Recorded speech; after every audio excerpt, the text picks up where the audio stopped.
We're gonna do a little Halloween recap. We did. Oh my god, I feel like this Halloween just went on forever.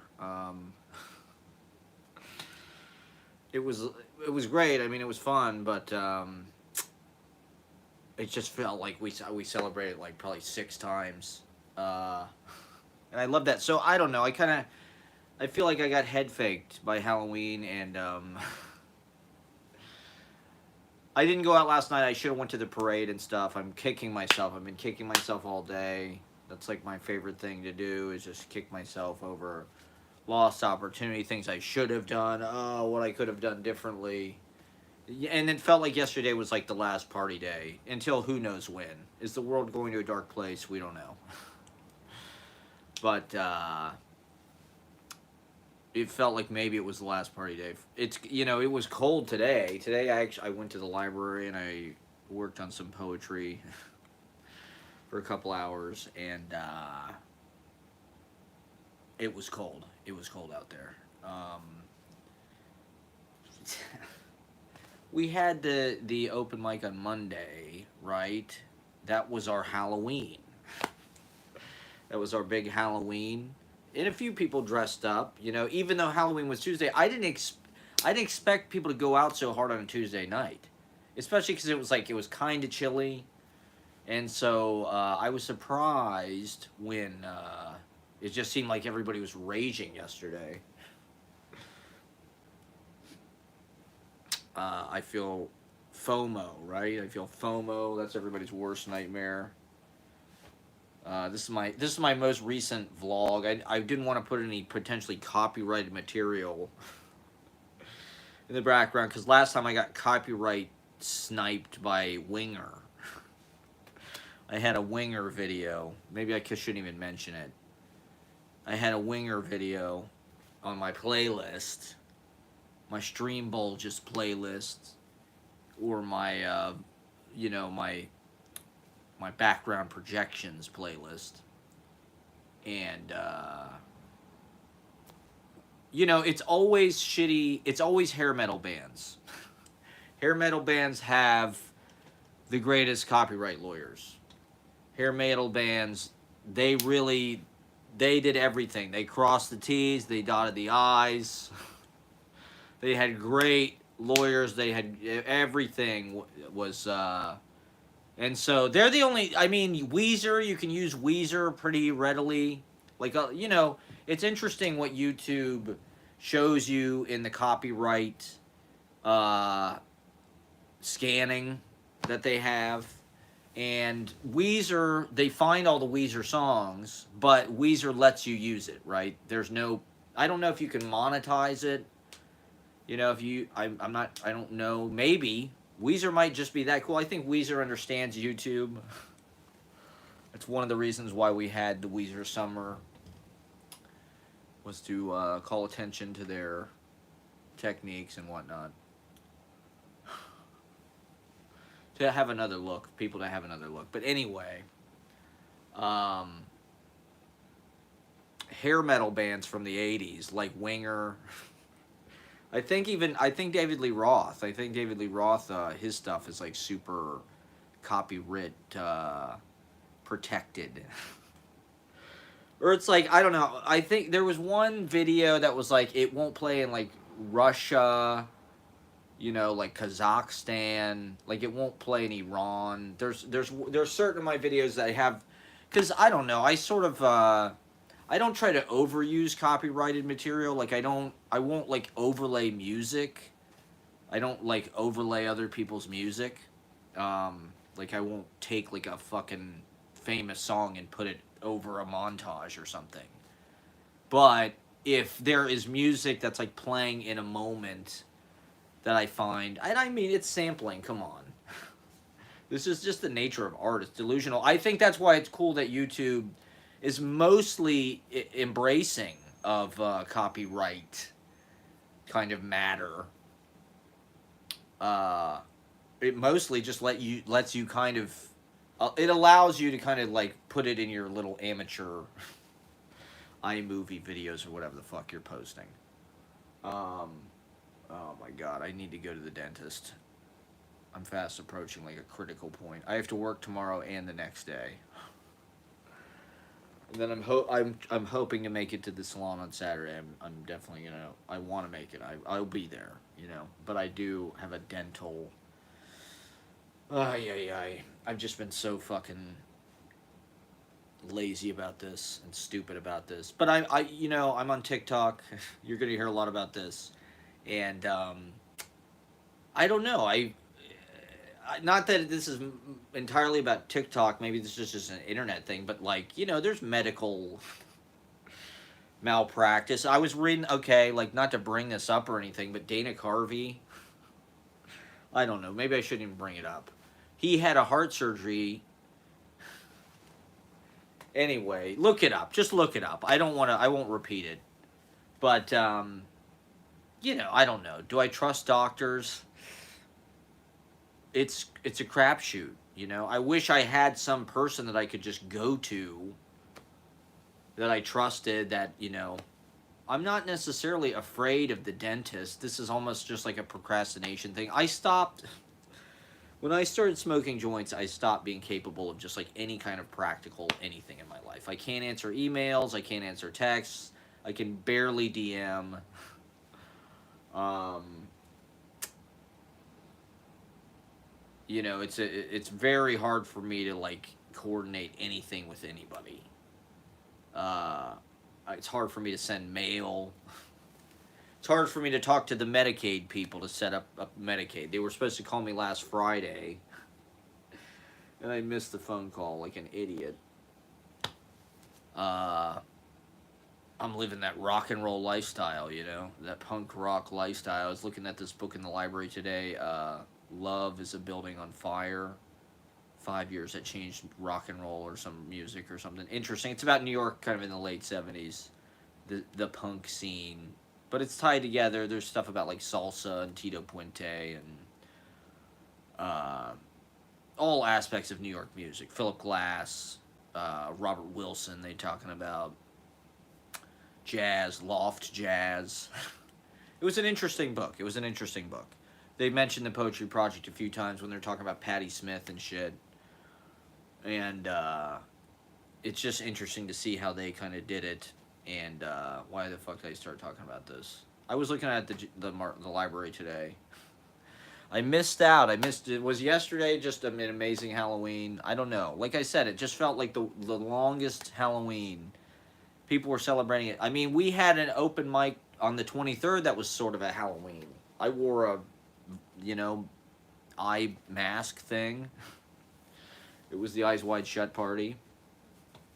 We didn't overdo it with the Mike-tober, but we had a nice little run at the end. We had a couple nice shows, I would say. You know, on Halloween, it was a nice ceremony. People dressed up. You know, no one, no major incidents happened or anything. But now it's getting cold. I don't know. I'd like to get out to more live shows, but maybe now's the time. Like yesterday, right? Okay, so I didn't go into Manhattan. It was the day after the open mic. Usually the open mic goes so late, and you know, for a lot of the open mic, I was hungover. I was drinking, you know, the first until about June or July. I was drinking pretty much every week. When my tooth really started to get busted, that's when I stopped. That was in July. And it's been downhill since there. A steady decline. But I don't know. I wonder if that affects the party. If that affects how much fun people are having, you know. I try to make the vibe as lit as possible and as fun and safe and good vibe as possible. But if you have a toothache or if you have, you know, I don't know, just kind of paranoia about this or that, you know, it's just about persistence and just, I don't know. We've been having great shows. I mean, we had the child safety lecture.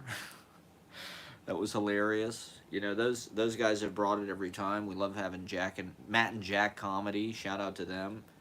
They're great. They did a child safety lecture. You know, so it's like just more gold and adds to the video library. We're working on upgrading the cameras soon. We're gonna get an HD setup, but I don't know. We're trying to also build the online content. So last night, we were down in the basement. We had the Black Magic Mini, Atom Mini. We were setting up the Sony, the DSLR, the live stream. We had the lapel mics. We had the Bluetooth lapel mics. You can go back and watch Halloween with Kuzu Daddy. I thought it was a pretty good. The audio's a little rough, the video's a little rough, but I thought it was kind of a test run. It was kind of a practice dress rehearsal, even though it's online forever to the public. It's all amateur. It's all lo-fi, baby. That's the aesthetic. Just do it now. Just do it now. Whatever it is. Don't wait. We had a pretty nice discussion. It rolled. I'm looking forward. So we're going to start doing a live stream show and send that out to the viewers online. I love playing the clubs in New York. I love being out in the clubs. That's my favorite thing. It's hard to get stage time, It's in these open mics, to be honest, I have a lot of anxiety about going to open mics. It is hard to be like, okay, I'm committed to this. I'm dedicated to this. I'm going to spend the money. I'm going to get in front of these people. I'm going to tell my jokes, or I'm going to read, or whatever it is. And I'm going to bring it.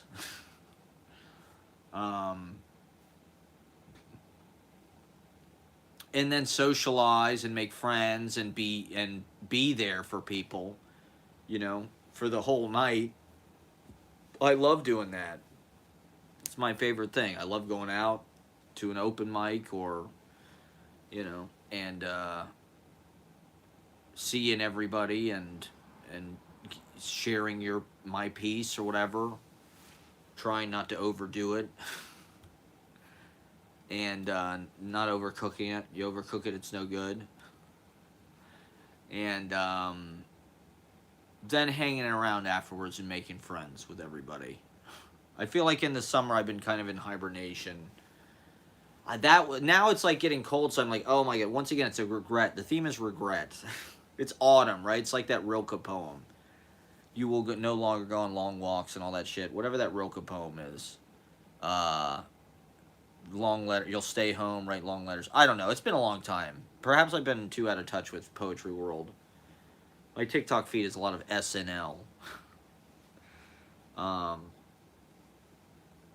And Shane Gillis, weirdly, which I'm not sold on. He's okay. I mean, I don't know. He's controversial, let's say that.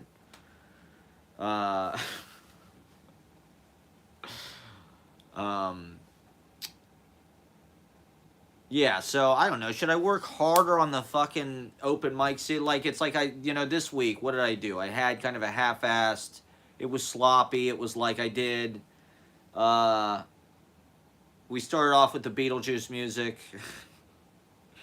Then we went into Halloween, the John Carpenter score, which I thought would be really good to read poetry over. It actually was a really good backer for the poetry, but I don't know. I get so over the top, and I kind of blow out so easily that I abandoned my poem kind of halfway through and just went into the next thing. And I wanted to play this Jonathan Richman song on guitar, but I didn't know. A guitar was not readily available. I didn't want to ask anybody. I didn't want to borrow anybody's guitar. So I just thought we'll just play the YouTube track.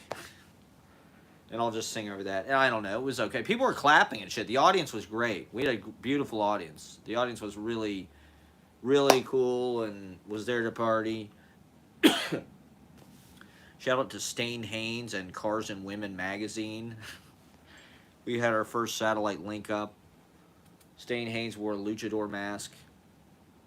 That's a great choice. I mean, apparently he does that when it's not Halloween. But it fit the Halloween, nicely. And, yeah, it was just fun. But, it was like we were done by 12:15 or something. So I got to go home at a reasonable hour. And, I wasn't prepared for that. I kind of assume, like, all day Tuesday I'm just going to be kind of laid out. Because, usually it's like I am kind of wiped out. I'm tired. My body's tired. Like I said, I was hungover a lot of the time. And so most of the time Tuesday, I just kind of am in a heroin coma Well, it's about managing the social media. It's about consolidating the archive, the live video, uploading that. Normally I do that right when I get home. Boom, that goes straight on YouTube. I don't know how people feel about the video quality, but we are going to upgrade soon. We are going to go to HD and like something more contemporary. I mean, this camera I'm using is 20 years old. It was bought at a library sale. So,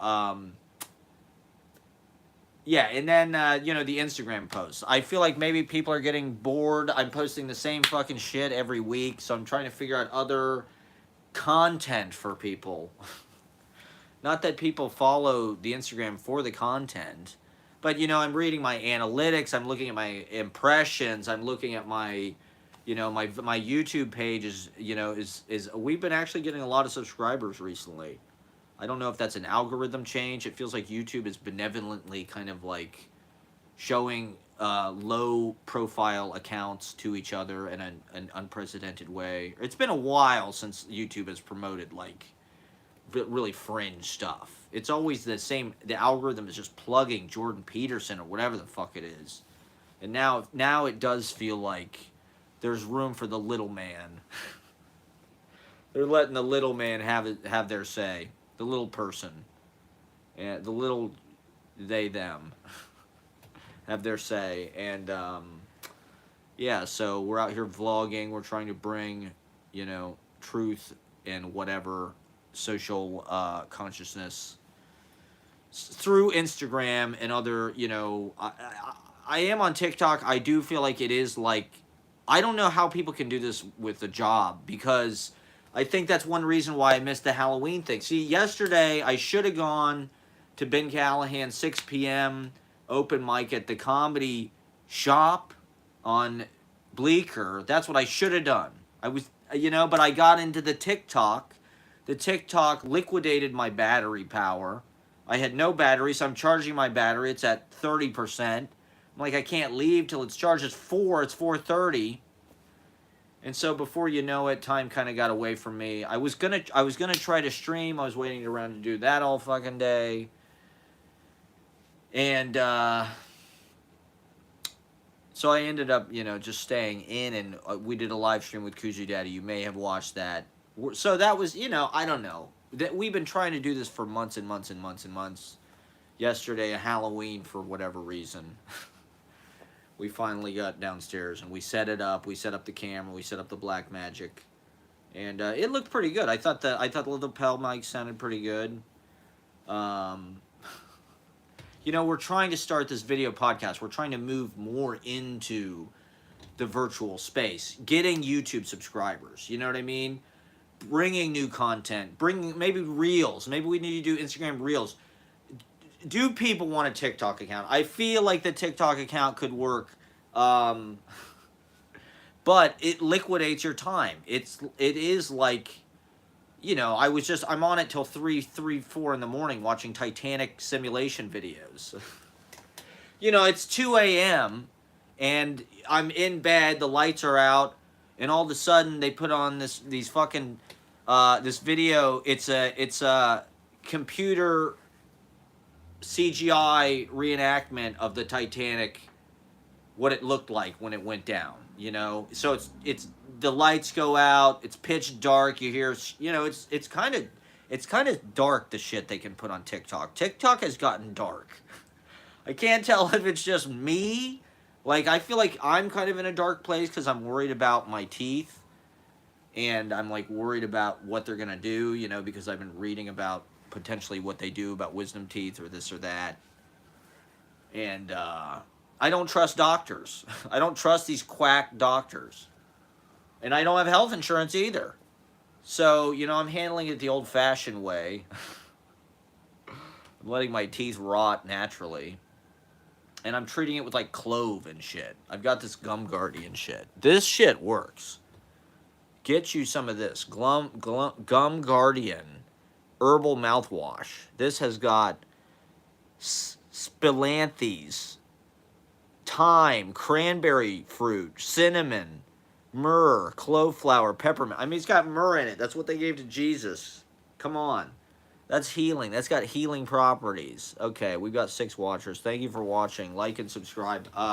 Yeah, so I'm in a dark place and I'm worried about, what's going to happen. I'm worried about the winter. I'm worried about, the wars. I'm worried about World War III. I think we're all worried in a way. We all kind of feel we've got a bad, Trump is kind of lurking like Michael Myers out there, kind of in his weird hair and shit. And his white face, his ugly orange face. And, I mean, I don't know about you guys. I don't know what the fuck Biden is doing. It's garbage.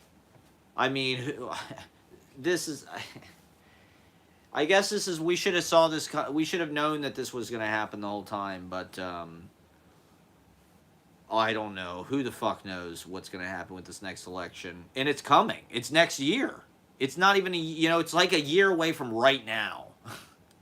Halloween is the last thing that happens before the election usually. Halloween is like the corner of the year. It's like the hinge. This is one thing I've noticed in New York. Every year at Halloween, there's an abrupt drop in temperature. It drops from 60 to 50. It drops from 70 to 60 to 50 to 40 like that. Like last week it was 80 degrees. 2 weeks ago it was 70 degrees. And then it was like kind of down to like maybe 70. And then boom, it's like 40 all of a sudden. And then the New York Marathon happens right after Halloween. It is like a weird kind of like precipice. And so it's getting cold out there. But I don't know. That's just New York. That's how New York feels. That's kind of a nice New York feeling. Cold, and you got your long... dark jacket, your scarf. It's kind of romantic, like James Dean, that Boulevard of Broken Dreams. Like James Franco. We were watching James Franco on Howard Stern. Ay, ay, ay. He's canceled. Fuck him. Fuck Franco. In the immortal words of Michael Demian, fuck Franco. Oh, yeah, Matthew Perry, rest in peace. I went by the friend's apartment today. They were literal... You'll see it in my vlog. I really missed out with vlogging. I could have vlogged a lot. I mean, Halloween is always great for vlogging, especially in New York. It was just like, I don't know. I didn't want to get caught up in the parade. Halloween is always a disappointment. This is what I wanted to... This is my main point. Halloween is always a disappointment. It's supposed to be...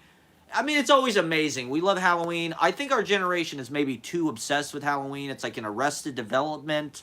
Everybody is like, 40 fucking years old and wearing like a Captain Hook costume. It's like, grow the fuck up. Stop cosplaying. Stop cosplaying. Stop watching people play video games. Snap out of it. Children of adulthood in America. Sorry, I didn't mean to turn violent. But why the fuck are all these Marvel movies and all, grown people are wanting to cosplay as much as they can. There's SantaCon, there's LARPing. More power to you. I guess it's just magic. Everybody wants to be magical characters, and why not? But why not make up your own fucking character? You know what I mean? That's what I don't get. You want to dress up. It's like a cover band, Everybody just wants AI fucking versions of the same gods that we already know. Just AI more McCartney voice, or AI more, what was it? I saw this thing. It was like they're rewriting. It was on YouTube. It was, they're writing sketches starring old Saturday Night Live people.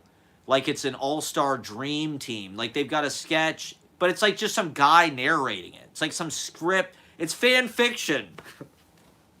It's SNL everything's fan fiction, a tribute band, a cosplay, a remake. Not fucking scenes from a life. It's all original, baby. My life is like a remake of a million different things. It is a Pygmalion, okay? A Pygmalion. And, am I losing viewers? I'm getting out of control. Who cares? Who cares? I'm a Pygmalion. And I never had any viewers. I've had no viewers for 40 years, okay? I've been talking to cameras since I was a child. I should have just followed my intuition rather than listening to school. Drop out of school. You are divine. Fuck the CIA MK Ultra program and the school lunches, okay? Okay, I guess I went too far. I lost a bunch of viewers. Okay, fine. They couldn't handle it. You couldn't handle it. That's fine. Yeah, so anyway, why was I talking about how I was a Pygmalion?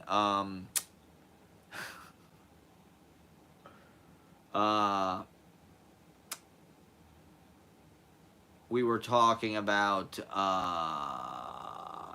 oh, the Saturday Night Live. Okay, so this YouTube video, they are remaking Saturday Night Live. Oh, it's because I was talking trash about comic book movies and remakes and shit. People got mad because I was talking trash about how everything is a cover band and a tribute band. And so this was like old episodes of Saturday Night Live. It's like John Belushi walks in and dresses the Incredible Hulk, and Phil Hartman and Jan Hooks like answer the door, and it's like, get a fucking life. Make your own shit is the fucking point. Create your own goddamn character. Create your own Star Wars, you know? We need our own fucking, I don't know. We're just so infantilized, and we just accept it, you know? And I love Halloween. I'm not complaining. It makes the world a magical place. That's why I'm upset that I missed it. But at the same time, it's like the Lou Reed song. It's the Halloween parade. You know, you gotta go. But the Halloween parade in the West Village, it's always logistically. You can watch my vlog and see. I go practically every year, and it's always just me like behind a fucking guardrail. You can't see anything. You can't get up close.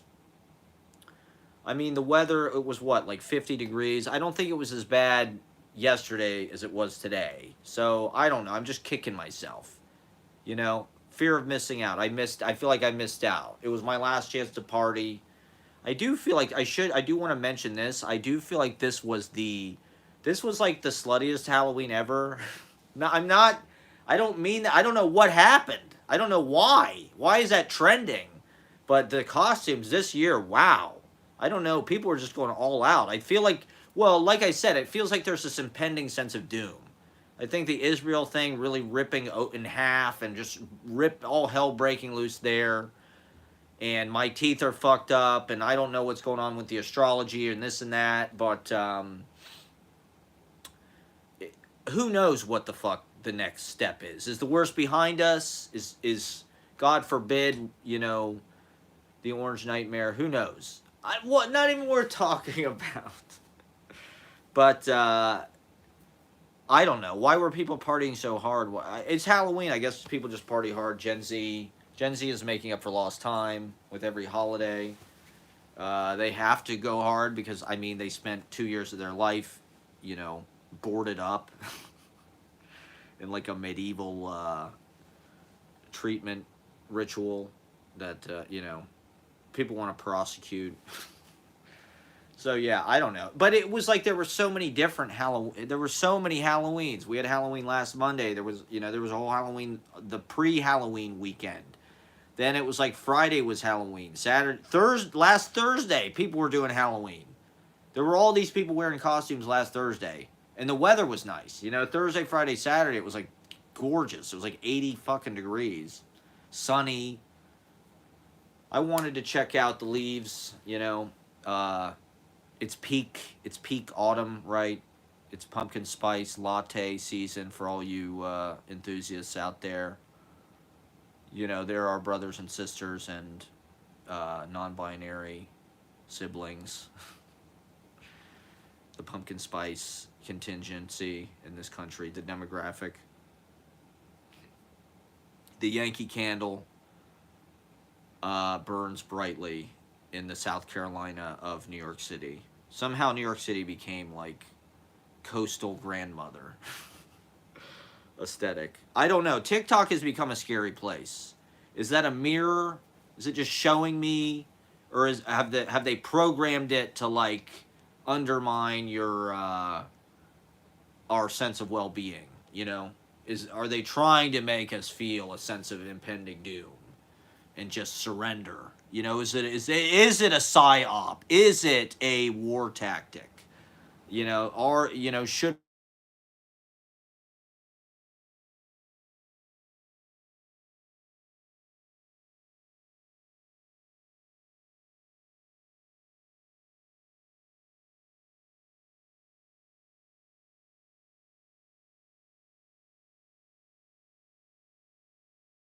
I didn't expect people to celebrate Halloween on Halloween. You know, it was a Tuesday. And when I was a kid, it's like you always go trick or treating on some other fucking day. It's always like the 28th or something for some reason. Maybe it's because Halloween's on a weekend, but like I rarely remember going trick or treating on Halloween. It's always some other fucking day. So I was like shocked that everybody like came out in mass and I missed the party. You know, I think that's one reason why everybody rushed back to New York after the pandemic, because when the fucking election happened in 2020, the fucking everybody watched the party in New York on TV. People were dancing in fucking gas stations. People were just dancing every goddamn place when Trump lost in 2020. And it wasn't like that in Columbus. I walked around looking for the party. You know, I walked down High Street looking for the dance party with all the people playing Ding Dong the Witch is Dead, and it wasn't there. It didn't exist. So I was like, fuck, my people are in New York. I got to get to New York. And I mean, I don't know. This is maybe just like a dumb prediction, but like, was that the end of the pandemic kind of released this street party in New York and kind of everywhere. I mean, it was not, I don't mean to put it in like a shallow way. Like, obviously it was a political movement, but it was also just like the streets were the only place people could gather because every fucking thing was closed and you had to be outdoors and shit. So Washington Square Park and just became this unbelievable like gathering place and like live performances everywhere. Everybody had Bluetooth PAs and wireless PAs. They could just battery charged, riding around on scooters. That's what I was doing, performing all over the city. That was pretty fucking cool. So yeah, I walked by that friend's apartment today. If you watch my live stream from last week before Matthew Perry died, I'm bitching about the friend's apartment. And at the time, it seemed like a stupid thing to talk about. I'm like, oh, I started talking about Friends and just a little bit. I started talking a little bit about my personal history with the TV show Friends. And I was like, this is stupid. Why am I talking about this? I was just kind of walking around and like I couldn't totally focus. So I was like just looking for things to fucking talk about. And I walked by the friend's apartment. I just talked about how bland Friends was, and how it just kind of, I don't know, it kind of deracinated New York. It kind of it just makes it, Friends was like a precursor to the kind of homogenized, there's nothing distinct to me about, in fact, a TikTok video fucking showed up on this very subject. There's all these Matthew Perry videos on TikTok, right? Tribute, right? Because he was an icon of sarcasm. And, Friends, they were our friends. That's what's sick about it. The show is called Friends because that's a metaphor. Those DVDs were your friends. You put the show on and you'd hang out with Joey, Chandler, Ross, Rachel, Monica, and Phoebe. And so anyway, this video popped up. It was a Saturday Night Live monologue, right? This is the thing that TikTok is really good at, like triangulating your interests. It's Matthew Perry just died, right? And there's some relation in my name's Matt Proctor. I'm kind of sarcastic. Voiced guy. We have similar. I'm a Chandler. If I'm anybody on Friends, I'm Chandler. Okay, I've come to accept that. I don't love it, but all the males on Friends are kind of lame. I don't know. Chandler. I guess I'm cool with being Chandler. Was Chandler like, I don't know, the soul of the show? I don't know. But anyway, it's a skit about how Friends is not like New York. It's a skit about he's like, oh, Friends is just like New York. We accurately depict it. So he goes to a fountain in a park in New York and asks New Yorkers to like dance in the fountain with him. And of course, this was like the 90s. So New York was still kind of like, yo, motherfucker, fuck your mother, you piece of shit, kind of It was gritty. It was Howard Stern's New York. You know, everybody had, it was like a trucker, Brooklynese fucking, you know, accent, profanity. Fuck your mother, you fucking cock smoker, Joey Diaz or whatever. Everybody was Joey Diaz in New York before 9/11, okay? And then everybody came Taylor Swift afterwards. That's the history of the last 20 years in New York. Before, everybody was Joey Diaz. Now everybody is Taylor Swift. Disney. It's Disney. It's all Disney now. Yeah, so of course, my whole thing was about how Friends is sort of about, and so I was talking about it, and then he died. So I was just at the Friends apartment last fucking week, because it's on one of my favorite streets. It's on Grove Street. I don't walk by because it's the Friends apartment, okay? It just happens to be along, you know, that neighborhood that I like walking in, and where I go to do my meditative. And you know, what sucks is I just started doing these live streams out in the city, and I think they're actually turning out very well. I really like doing them, and now it's getting cold, so I don't know. I'm hoping for some, you know, global warming. No, not really, but New York is like kind of a temperate zone now. I don't know. We'll see. We'll see what this winter holds in store. I hope it's not a total brutal avalanche of snow or anything. I hope it's mild. I'm gonna be commuting via the Q train, you know. Last winter, you know, I didn't move out of the apartment till March 1st. So for most of last winter, I was in Manhattan just walking everywhere. So this is I'm gonna be braving the elements this winter. That'll add to the fun of the game of life. And the trials and tribulations that we have to go through to chase our dreams. And I encourage you to chase your dreams. That's what we're all doing here. We're trying to capture a little bit of that When You Wish Upon a Star pixie dust. I'm way older than everybody. I can't believe how young the people are that, like, everybody I know. Everybody that comes to the open mic is, like, younger than 24. It's like, what the fuck? And they think they're old. It's like, Jesus Christ, I'm way too old. You know, like if I got on Saturday Night Live, I'd be like Michael McKean. When Michael McKean got on in '94, he was like, you know, 40-something. He had been on Laverne and Shirley like in the 70s. And he got on Saturday Night Live in like '94. It's like he was kind of an old man. That's what I would be. If I got on Saturday Night Live, I'd be like an elder. I think I do have a cool backstory, though. You know, I think like going from poetry, you know, to Saturday Night Live, that could be a cool, you know, thing to talk about in People magazine or something. It's trained at the, you know, Lower East Side of, you know, yeah, so what else do we need to talk about? Yeah, it's Halloween out there. I hope it was, I don't know. God. We're, you know, I don't know. We're trying to figure out how to fucking get famous. What's the point? I don't know. TikTok,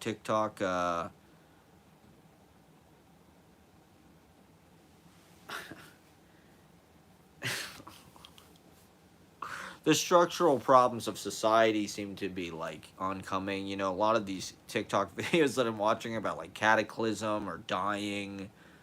And there's weird, like, hidden, you know, there's things in it that makes you feel like they can read your mind or something. I know I'm losing viewers because I paused for 2 seconds to think about what the fuck I wanted to talk about. I should have, like, a set list or something. I should have had fucking things that this video, did I show this in the last one? I'm going to jump to the open mic for a sec, and then I'll maybe talk about that for a second.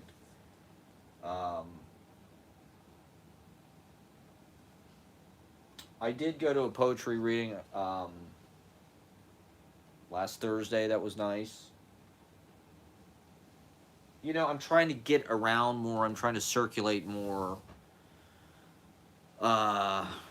for whatever reason, I got the stupid idea in my head that this summer I should have, like, I deserved, like, a break, and I should have just, like, relaxed and shit. And it's like, I don't know. I'm so old as it is. It's like I need to work hard. I don't know. I feel like I don't necessarily know that I've worked hard my whole life, but I feel like I've worked on my artistic projects more than most people have for a long time. And it's not that I'm not proud of them. I am. I did things that I like to do, but I always did things within my own means. And I do think that, like, in the current marketplace or whatever of popular culture, or to, like, really establish yourself as, like, I don't know, a cultural figure, I don't know. It's like you have to pass trials, have to pass challenges, and you have to make something, right, that, like, delivers every time. That's like the current fucking marketplace or whatever, where it's like you make a movie, you make a song, you record a song that, like, gets a million fucking plays or goes viral a billion plays, or like you make, like, a skit on TikTok, I guess, maybe, or who the fuck knows? I don't know. That's I guess, my live stream could be, I often excuse, or I have, maybe I've gotten in the bad habit. My 30s, right? Most of my 30s have been about being avant-garde. That's how I excuse everything, right? And it's avant-garde. I know that people hate it. I'm loud and I'm screaming, and I'm being, no one, why is my poetry not delivering a certain, wow factor or something? Oh, it's avant-garde. Oh, my music, it's avant-garde, that's why it's noise music. Is that avant-garde? I don't even fucking know. It's hard to keep track. I did it because it made sense aesthetically. I just liked doing it also. It felt like following those paths was totally worthwhile, and I love doing it, but it also doesn't add up to, like, a marketable, at least not the way that I did it. I've never had control of the recording process in a recording studio. I've never had the fucking equipment, that's why, I record shit on my fucking iPhone. That's usually about as far as it goes. I'll put voice memo on my iPhone. That's it, My laptop, I can barely keep a living situation together. I can't, in fact, actually. I've been carrying these fucking books around for, like, the last 5 years I've moved so many fucking times. It's like I'm basically itinerant, or, like, living out of a fucking suitcase in a lot of ways. And so it's like, yes. Yeah, who is it?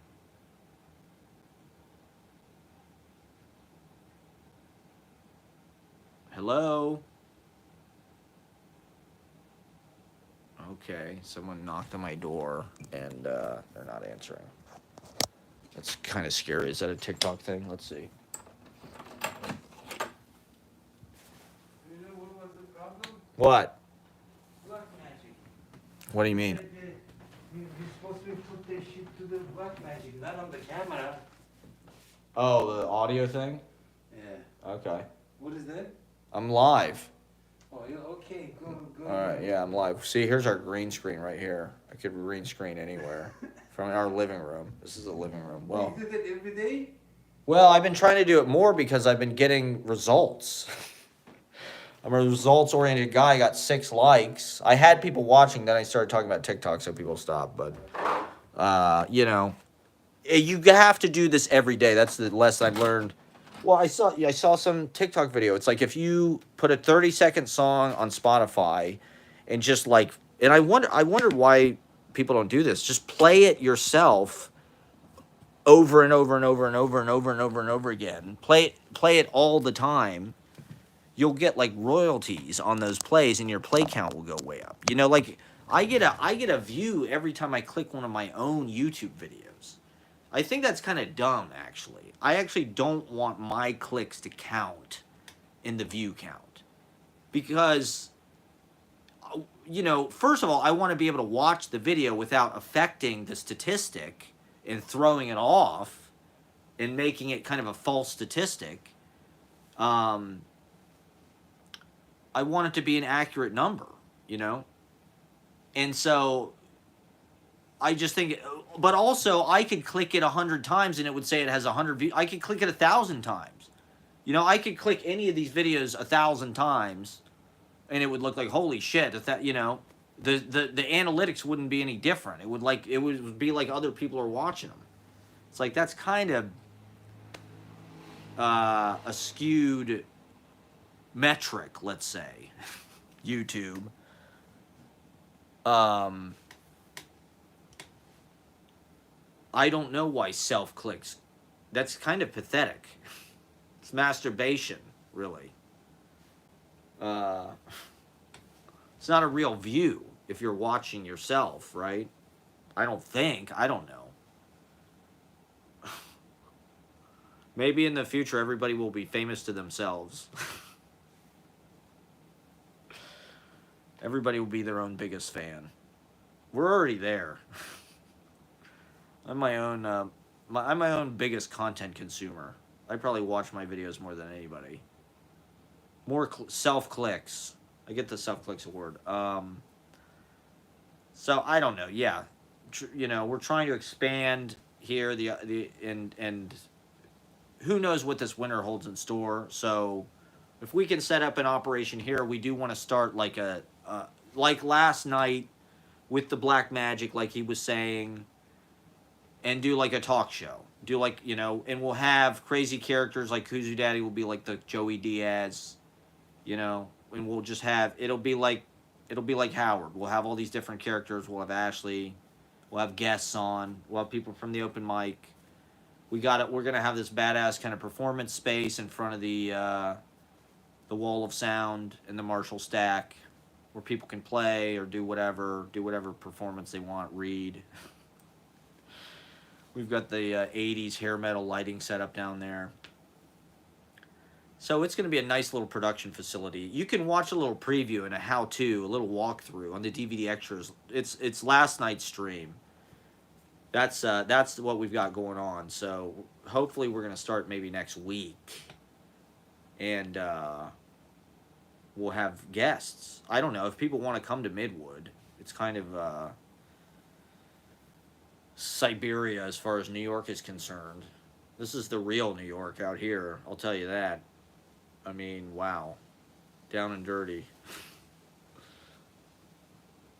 Yeah, I don't know. I need to be an ambassador to other people's open mics, to other people's events. We got to get paid. We got to make money.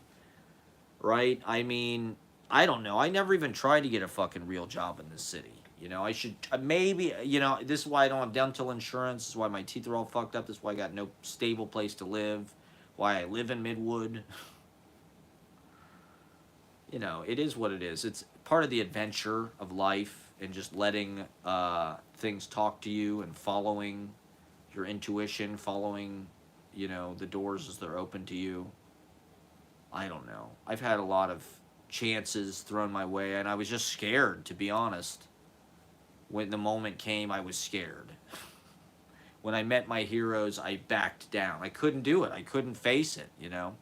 I'm too much of like a Midwestern, like, humble person. You know, I definitely came to New York with a lot of, like, humility. You know, you're supposed to be, like, have humility about everything and, you know, be real quiet and polite and I don't know. I think it's important when you're young to reach. I think it is important, and that's what I see with with all these young people who are performing in the city. You know, who are 23 or whatever, and really going hard, trying to be comedians or whatever it is they're doing. I think you're really, really lucky if you're born into one of the major media hubs of this country. You know, if you're born in New York, LA, Chicago, Atlanta, you definitely, I mean, especially New York or LA. If you're born in either one of those places, you're a lot closer to show business in like a bigger way. And so I don't know. It's like David Spade got on fucking Saturday Night Live when he was like 20 or something. You know, it's like they were absurdly young.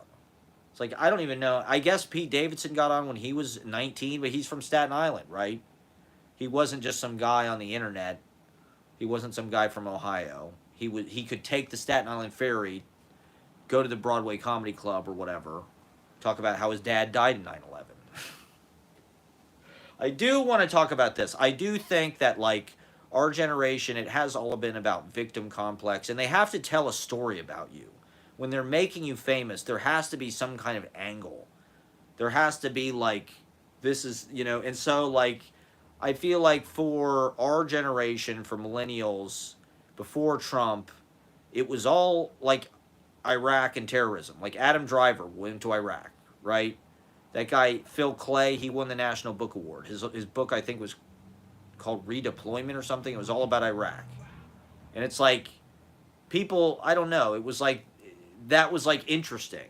You know, people who had gone to war and come back. It was like big time agents, big time people who traditionally would just hire their nepo baby friends or whatever, their friends' nieces or their godchildren or whatever.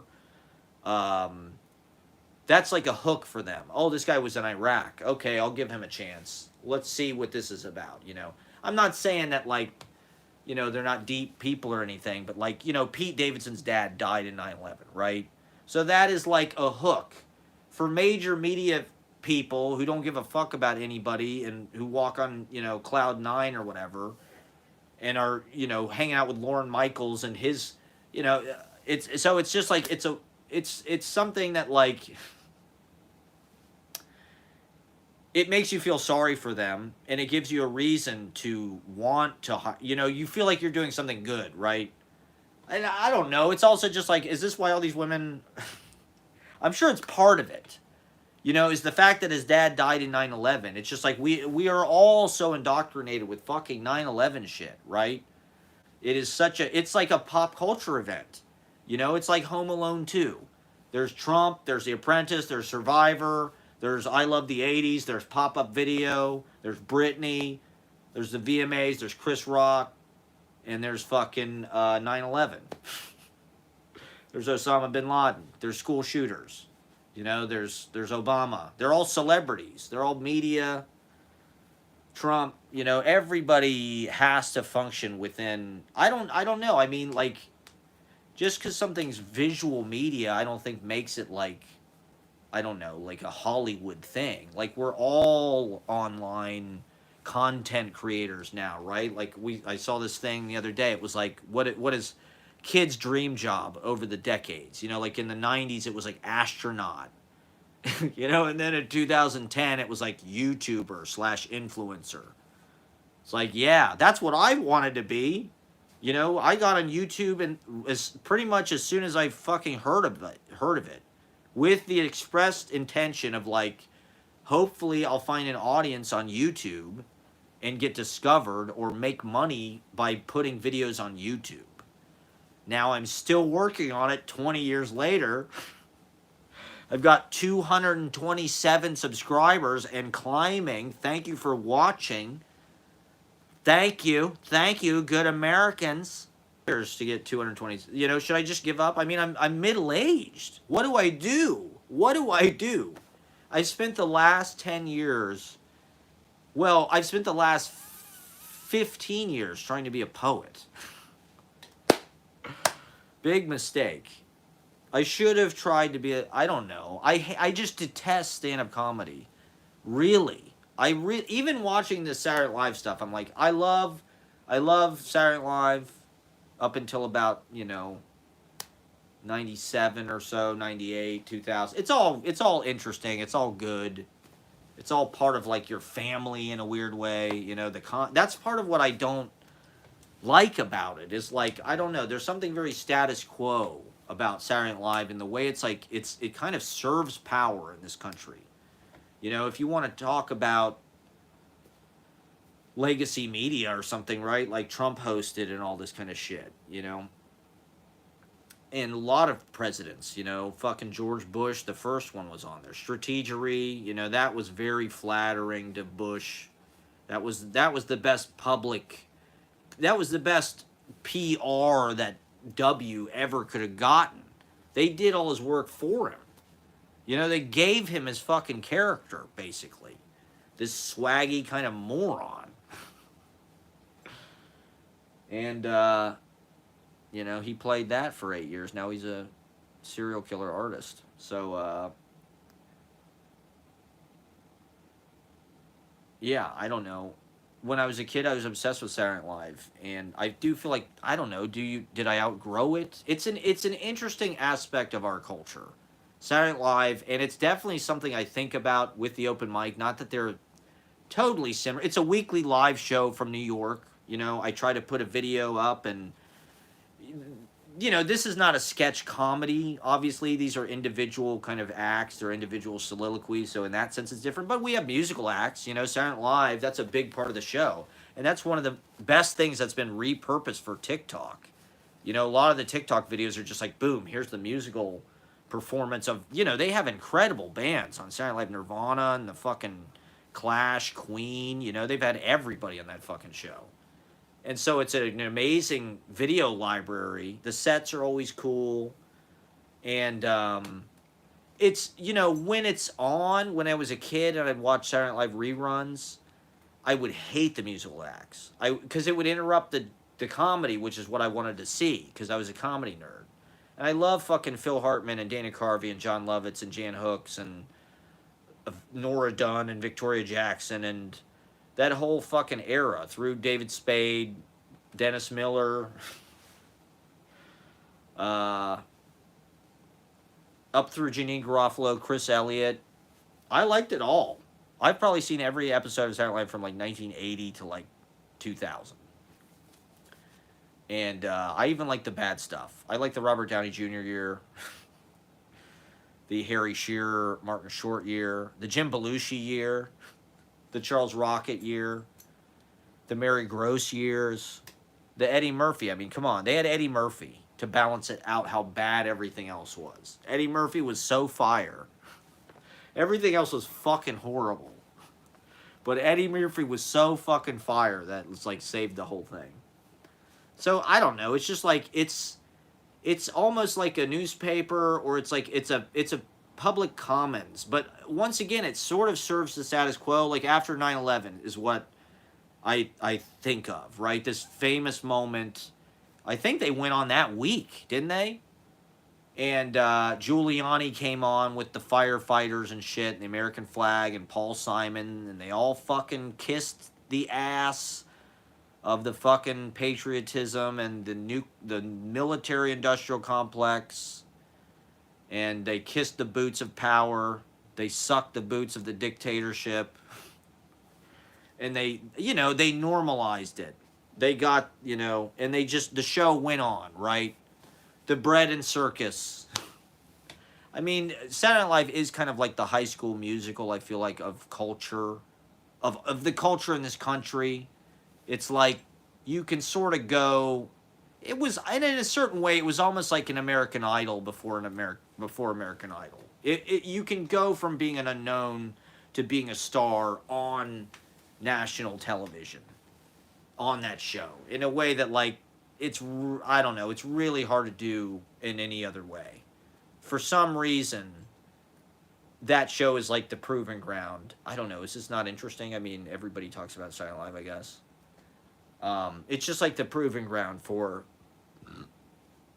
at least, I don't know, it's been fueling a lot of the fucking kind of status quo comedy. But I don't know, as I got older, it just seemed a little broad. Like things like, when you see, fucking Truffaut films, or even Wes Anderson films, you're like, well, Saturday Night Live stuff feels kind of, I don't know, it feels kind of like something like Wayne's World. I love Wayne's World. And Wayne's World is kind of a masterpiece in its own way. But, like, I don't know. Wayne's World is kind of like a fluke. Let's say the Night at the Roxbury movie. I don't know. They're all good for what they are. but like, are they Criterion Channel movies? I don't know. Am I just playing the part of like a serious artist? Uh, a part of me is like, I should have gone. I had an uncle who lived in Chicago, and I could have probably like moved to Chicago or something when I was like 18, maybe. I probably maybe could have lived with my uncle, or I could have gone for a summer or something. A part of me is like, should I have gone to Chicago instead of New York? And like, what would have happened? Would I've gone to? I would have gone to Second City and become like a fucking Colbert, kind of like Steve Carell, like Mike Myers. Like when I was a kid, that's kind of what I was good at. Like fucking writing skits, doing voices. Maybe everybody thinks they're good at this. Maybe this is just participation trophy shit. But like, uh, I would do skits in class and stuff. And so like, if you're gonna do that, you go to Chicago. You go to the heartland. It's like I saw a show at Second City about 10 years ago with my uncle. I finally went. I'd never been to Chicago before. I never went till I was like, almost 30. And it's an amazing place, but it was too similar to where I was from, right? It was like, and it was like, it wasn't, I mean, New York, the stuff that I was really into, literature, right? Uh, Serious shit. I don't know. It was like you had to go to New York. It was like the magazine is like the fucking New Yorker magazine. That's what I was obsessed with in college. I was sort of on a track. I was in theater and English, so it was like I was doing acting and writing and directing plays and films and shit. But I was also in English, so I was reading literature, writing short stories, trying to write a novel, writing poetry, whatever, and writing songs, reading seriously. That's always been kind of the core of my whole life is reading, and books and things. And so I kind of got caught up in that, which is kind of a comfort zone.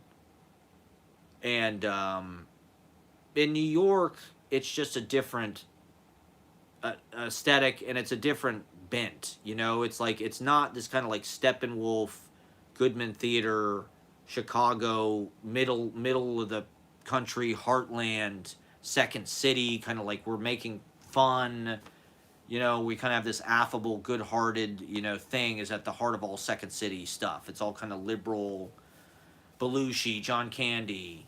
It's like Bill Murray. There's a lot of soul and a lot of, that reminds me a lot of my family and where I came from. We were raised on that shit. We were raised on Saturday Night Live reruns and fucking John Candy movies. Uncle Buck and fucking Planes, Trains, and Automobiles. This was like our family. If we at Thanksgiving, Christmas, this was as much a part of it as the fucking turkey. Was I saw Spinal Tap fucking 50 times at my grandma's house because it was just on. They had the tape. It'd be on TV. It was always on. My whole family knew all the fucking words. We love John Candy. We love Only the Lonely, the John Candy movie with who's the old lady? It's like some old Maureen O'Hara or something.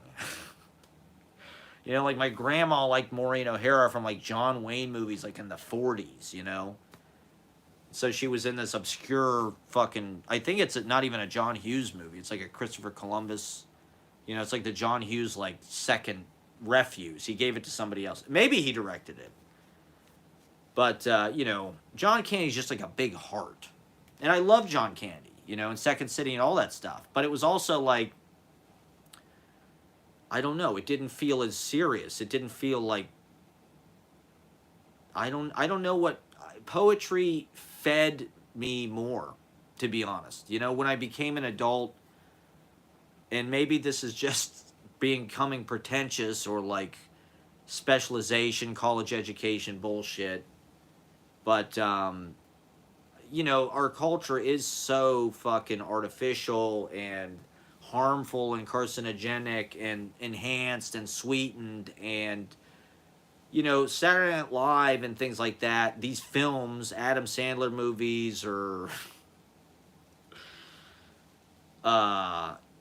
Saturday Night Live movies, not that they're not great, but they're also, I don't know,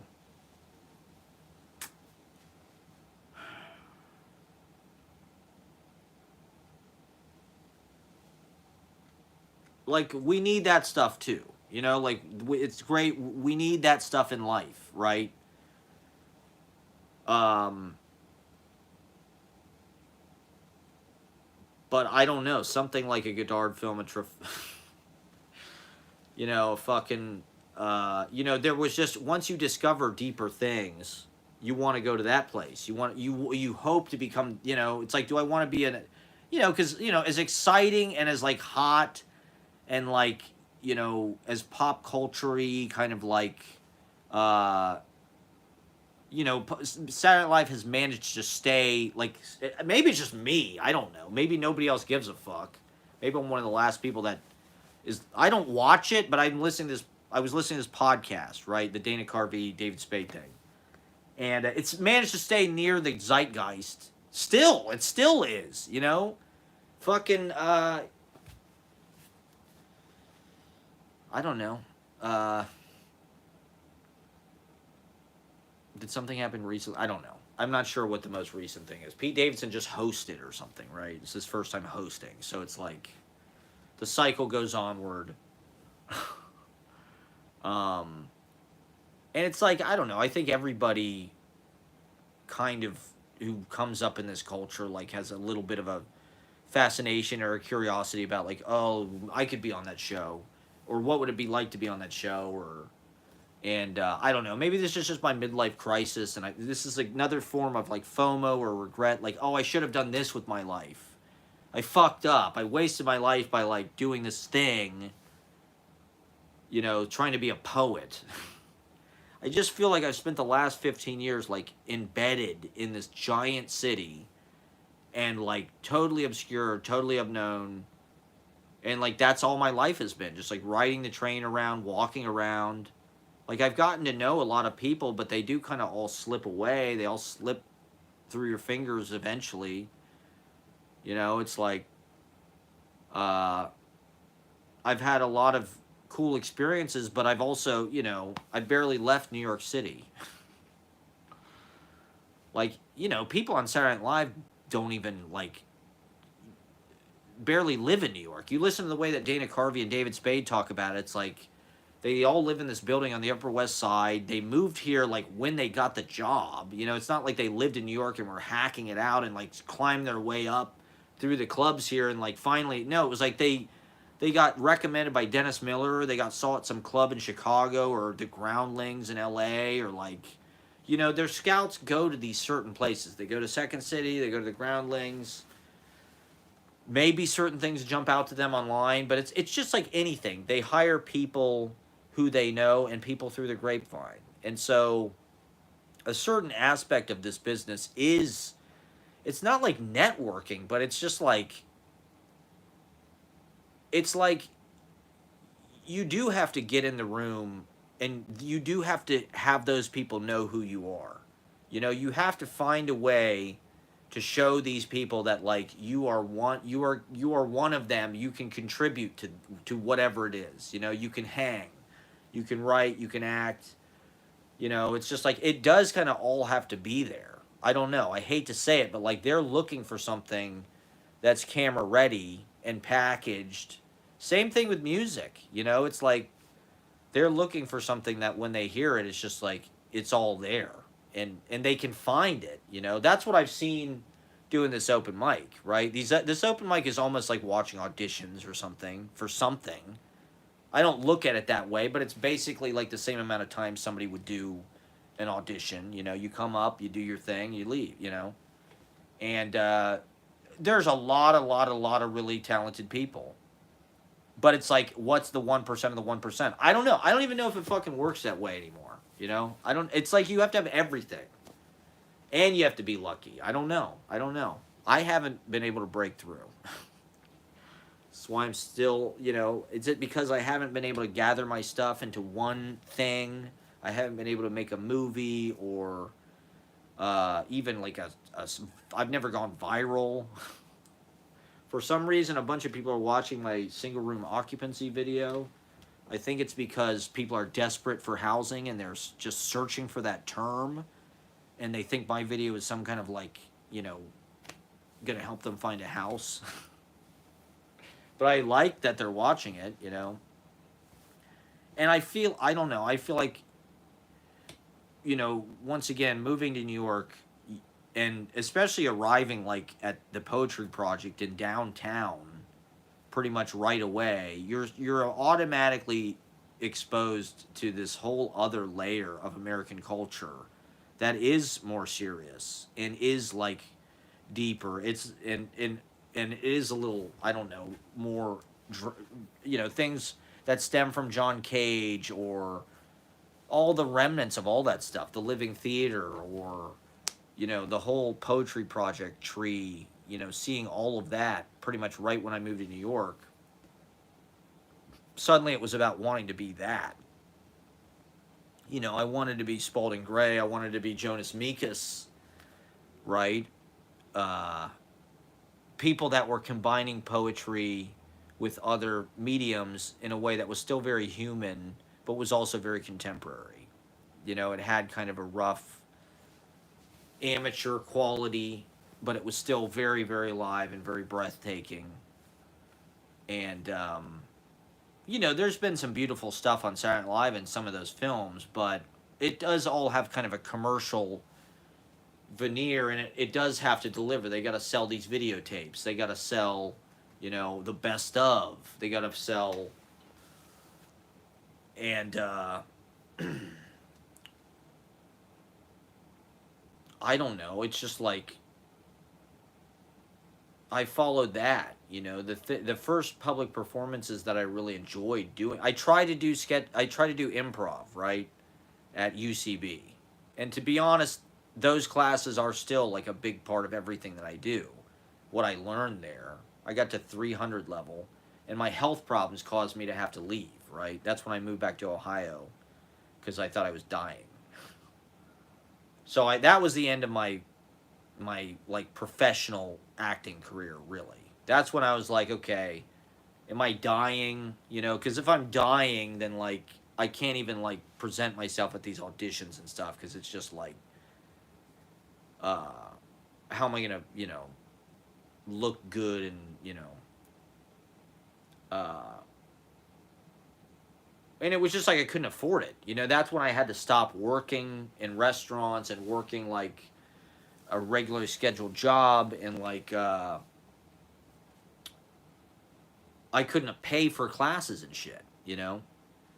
And with improv and all that, it did feel like there was a path forward. There was a lot of industry, but I don't even know if that exists anymore, right? Like I made a comment the other day about to a comedian about a scout seeing him or something in a club, and he was like, yeah, because it still works that way. It's just a bunch of network execs with cigars saying, hey, we'll put you on the Tonight Show. Like, apparently it doesn't work this way anymore.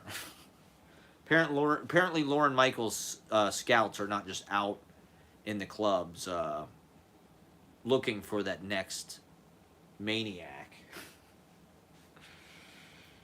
I don't know. What I do on stage is that is part of like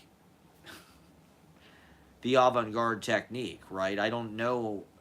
It's partially the drug use, and it's also just partially like, there's no script or anything, right? It's sort of like, once again, once you get into this deeper stuff, once you get into like Sun Ra and shit like that, that's what you want to do. Once you hear fucking John Coltrane, the shit that he played toward the end of his life, where he's just skronking the fuck out and just blowing his fucking as hard as he can blow. Once I saw that kind of stuff, and even before that, just in New York, you're just that kind of stuff is in the air. Uh, Arto Lindsay, or like No Wave, really lo-fi, really kind of amateurish, and just going for it, but making it beautiful, and so I just started to embrace that side of things more. It didn't feel like I was ever going to get a job. I couldn't afford to get on Backstage. I probably could have. This is part of the reason why I've probably never gone anywhere in my career, is I've never invested in anything. You know, it's like I don't want to work. You know, I don't want to. I don't want to get it. I don't want to do any extra work. And all the money I make, I kind of have to save because I don't know how long it has to last. Right? I have to, you know, because I don't. I just kind of, you know, I take jobs as they come, and that way I have my life to just kind of live the way I want to. I can go, like today I went to the library, I wrote for a few hours. I'm doing this now, you know. Tomorrow I have to work, but it's like a freelance thing. So it's like, you know, uh, I'll take that, but it's precarious and I don't have anything extra. You know, I've never upgraded my camera. I've never bought fucking headshots recently.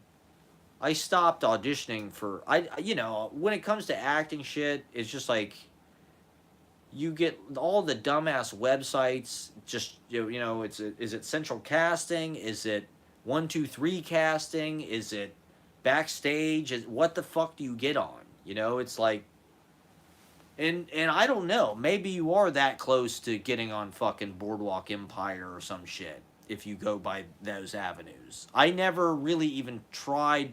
Even though I've lived in New York for 15 years, I'm still kind of an outsider. You know, I never really had a job that like established me here. Um, I've never made really a living wage actually since I worked in a restaurant, and so uh, most of my connections and like you know everything I know how to do is here basically, and my sensibility. You know, I just kind of click. You know, this once again, it's like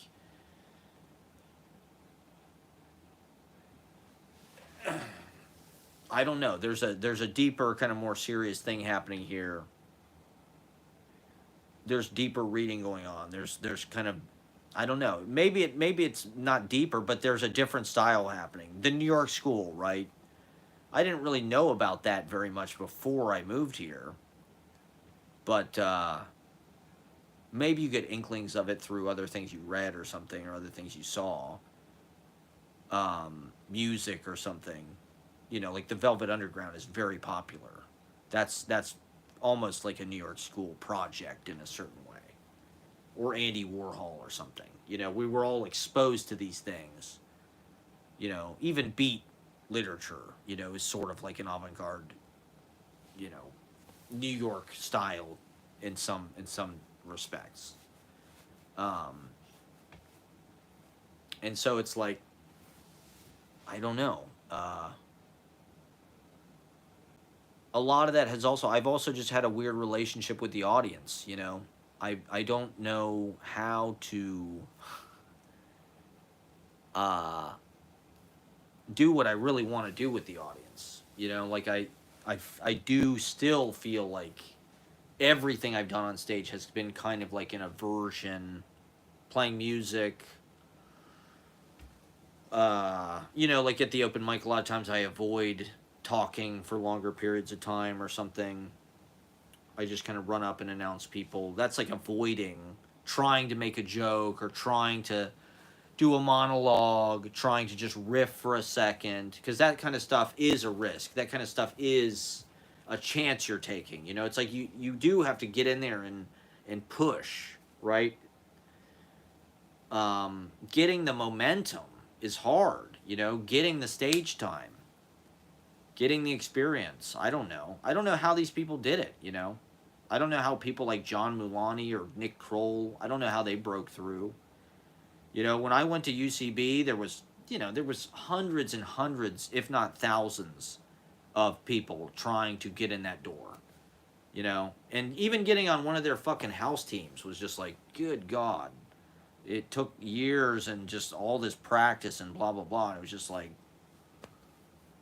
I don't know. What are we really learning here? I don't know. Um, to me, it's like, I do feel like an artist and um, finding your own method, finding your own thing that you like to do, letting the water just kind of find its level has kind of worked. That's what I've spent most of my 30s doing, right? my 20s were more about trying to do things the way you're supposed to do them, audition for commercials, try to get in other people's movies, try to make professional kind of movies, write stories that can be published. Uh, try to I don't know what I thought I was going to become poetry wise. Like I don't think I ever thought I was going to be like I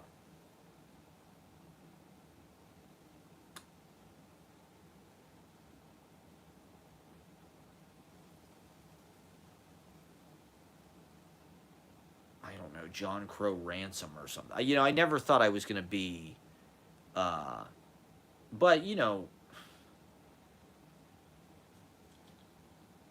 I like John Berryman. I was looking at that was a big thing. And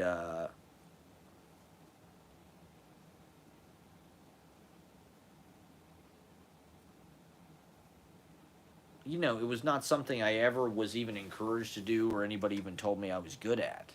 It was just something that felt like the best description of life and the closest thing to, I don't know, something that was manageable that I wanted to do, you know.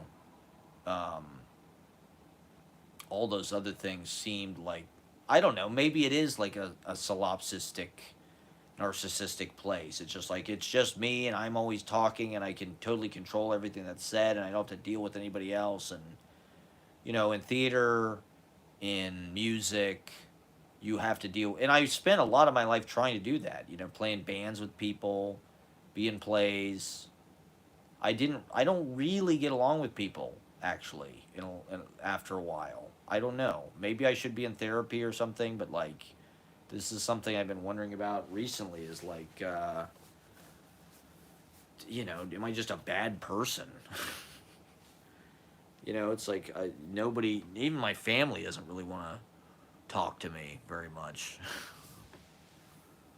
Is it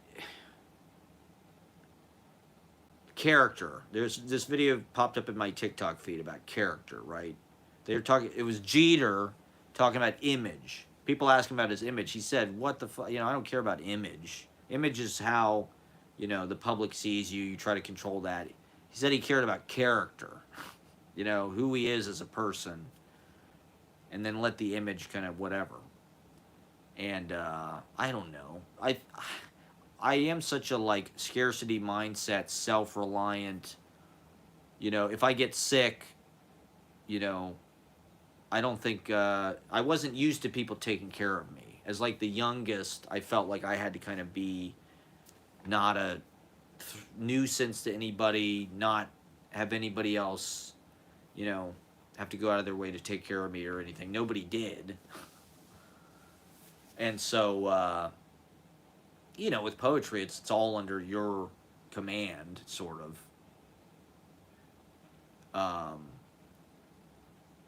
But I mean, even getting on stage, it's like you're entering into a fandango with the audience, and that is a social relationship. That is a human interaction. And that, I don't know, that is one of the hardest things to get a grip on, I think, as a performer, is like, that's what I really am trying to get a lot of experience with, working in front of an audience. This is something that I'm realizing, and something I love, and something I've always should have been doing. Another TikTok video that popped up, this video of George Burns, right? Old comedian, cigar.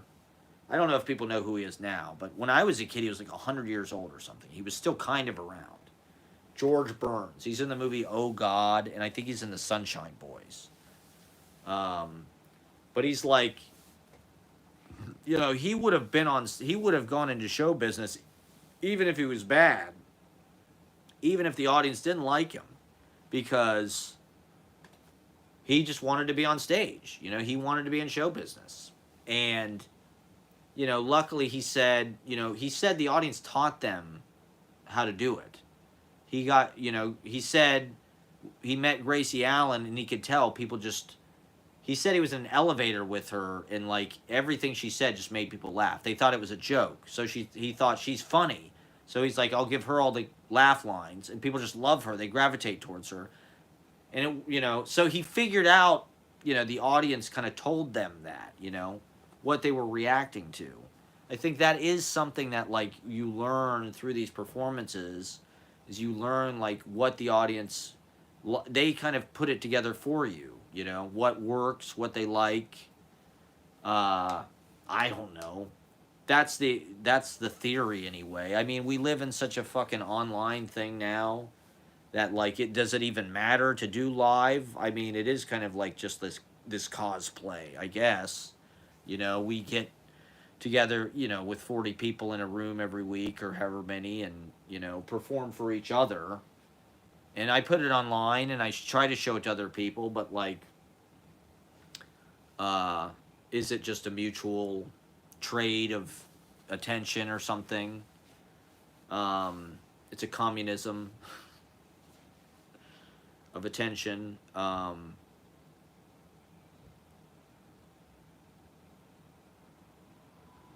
But it's like, I don't know, feeling the energy of an audience, hearing what people laugh at, the when they laugh, how they laugh, what they react to. I don't know. It's scary, right? It's scary performing. This is another thing that I'm amazed that people in their early 20s are able to do and get up and do, is like, I did spend most of my life like afraid.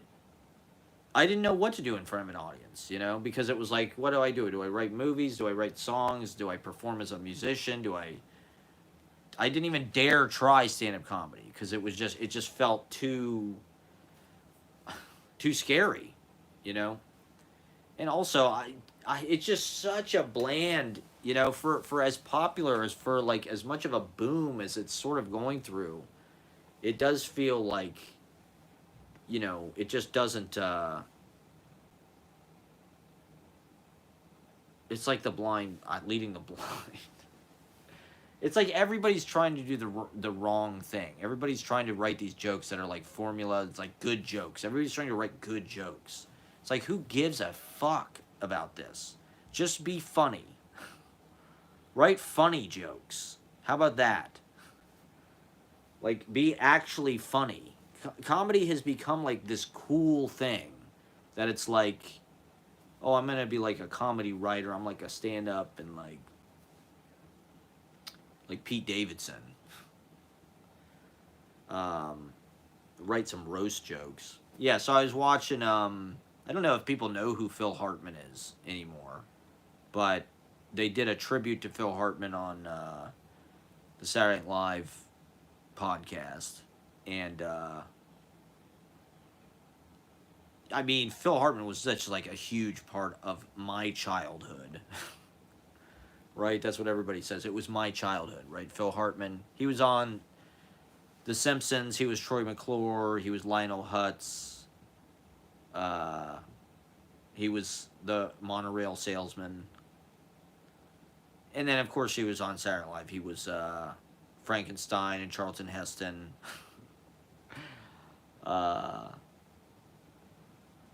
He was like a man of 1,000 voices. He's in Jingle All the Way, fucking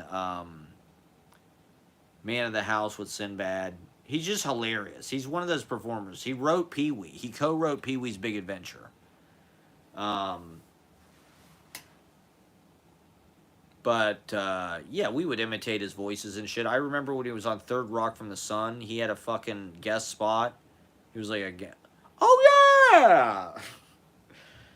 You could tell he had like grown up listening to cartoon voices and shit, but he had kind of in radio. I don't know, it just felt like everything that he did was kind of informed by radio and kind of old movies. I don't know, he seemed like a gentleman. He was like a classy guy, and he seemed like a good, but he was like from LA, I think.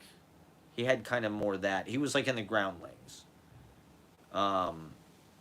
So he had like, I don't know, a little more of that kind of, I don't know, nouveau style or something. Like he had a little bit of an arty, like in the same way that Pee-wee's got this kind of like eye for like Art Deco kind of shit, and like Phil Hartman was a graphic artist, I guess. He designed the album cover of the band Poco. And so he was like actually already a successful person when he went and did comedy. He started doing the Groundlings, but he was already successful. And I don't know, the feel of the 80s Saturday Night Live, that late 80s, I grew up with that. It almost feels kind of like Cheers. You know, like the opening, they're in all these wood paneled bars, and Dennis Miller's running to get a cab, and there's Lovitz, and I don't know, there was something about it. You know, when you watch Saturday Night Live, it's almost like you're watching Lorne Michaels, I don't know, like Timeline or something. The 70s is like kind of wild and druggy, and everybody's kind of got long hair, and they're just kind of like rocking and rolling their way through it, you know. And then he went away, and then he came back in the 80s, and it was kind of this yuppie show. You know, it almost feels like American Psycho or something. It's like you can tell he's like an executive now. They're wearing double-breasted suits, and like, we're really going to do, you know, it's SNL. You know, and it's like, but it was also like, I don't know, there was kind of like a warm heart. Everything had that kind of Cheers look. It had this kind of wood. You know, the set was like wood. The Bears guys are on there. A lot of those people were from Chicago, Toronto, but like it also had kind of an updated feel for the 80s. Dana Carvey, you know, Lovitz, fucking Jan Hooks. You know, they're all wearing big shoulder pads and shit. G.E. Smith, of course, you know, is one of the hallmarks of that era. G.E. Smith playing before the commercial breaks. I don't know. That was kind of my favorite era of Saturday Night Live. That chandelier. There was just something that was warm about it, you know. And then it kind of transitioned into the 90s, and it kept that a little bit, but it became also like young. It was like Sandler, David Spade, Ellen Cleghorn, you know, like the young bad boy thing, Chris Rock. And it became like that, their kind of show. Farley. And, you know, being 6 or 7 or 8 or 9 years old when that was happening, it was pretty exciting. Because it was like, oh, shit. This feels like our energy. You know, Adam Sandler and shit. You know, the Hanukkah song. It's kind of like a kid's song. And then it got kind of, like I said, it got kind of weird in like 94. It was like almost like a reset year for some reason. They got Chris Elliott. They got Janine Garofalo. I think Laura Keitlinger. Like I said, Michael McKean was like 40. They brought him in for some reason. But that was also the year I think Norm joined. So it was like, it was kind of a weird, but I saw a lot of it because it was like, you know, that was around when Wayne's World came out. It was very, I don't know, for some reason Saturday Night Live has always occupied this kind of like cool, you know, it's got this kind of like this heat, you know. And Wayne's World had come out, and Wayne's World 2, and fucking So I Married an Axe Murderer. You know, Mike Myers was a huge fucking thing in our house, you know. And so we were still watching it, even though it was 94 and they got all these new weird people and shit. You know, Clooney, I think that was the first time he hosted. There were still some of the old people. Chris Farley was still on it, and I think maybe Kevin Nealon. I think Phil Hartman maybe had left by that point. He'd maybe moved on to news radio. And then in 95, they got like an entirely new everybody. I think they kept Norm, and like maybe that was it. And that's when like Will Ferrell and fucking Chris Kattan and Cherry O'Terry. And that was when they came on, I didn't like it. It felt like they were like trying to make it like young and sexy, and it was like more about that. You know, if you watch the hosts in the 80s and the 90s, their hosts are like, they're not necessarily like, now it's like they got like, you know, fucking, you know, Miley Cyrus is like in the Five Timers Club. Or like, you know, they just get like the Mickey Mouse Club. Whoever the Disney fucking star is, or like get Bad Bunny. Bad Bunny can host and be the musical guest. You know, it's like in the 80s, it was like they had fucking, you know, Jimmy Smits host, or Corbin Burnson, or fucking, you know, like middle-aged people that were like on TV and shit. George Steinbrenner. You know, there was kind of, like I said, it felt like Cheers or something. It felt like this kind of warm, like it had a heart. Steve Martin, you know. now it feels like, or, you know, basically since 2000, it's felt like the Mickey Mouse Club. It's just like, let's get Justin Timberlake, get Jimmy in there, get the youngest, hottest people we can find, you know, basically. Get Britney, get Selena, get Taylor. I mean, you just go with that. Go with, you know, that is kind of what it is. It is almost like a yearbook. A lot of the people on the podcast talk about Saturday Night Live like, oh, this was my school, right? It was a great school. That's something Will Ferrell keeps saying. Oh, it was a great school. It's like, dude, you were on fucking national TV. It's like, it wasn't a school. Or like Conan, he's like, it was a big part of my youth. It's like, Jesus Christ. Conan got a job there when he was like 24 or 20, you know. It's like, how did that happen? How did Conan get his packet to fucking, you know, somebody at SNL? Like, to me, you know, I'm not that involved with New York comedy world or whatever, you know. I've been sort of a peripheral witness through various friends since I moved here. And, like, it seems like it nearly impossible to get on that fucking show. Like, I don't even know. You'd have to be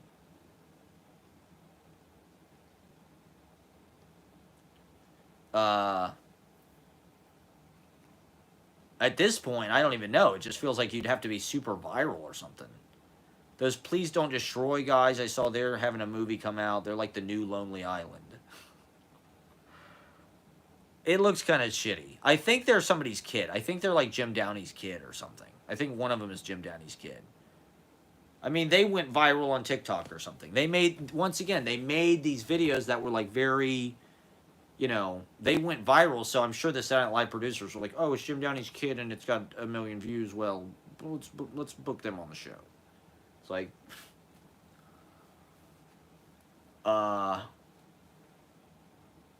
I don't know. Is this just a middle-aged fantasy? Is it too late for me?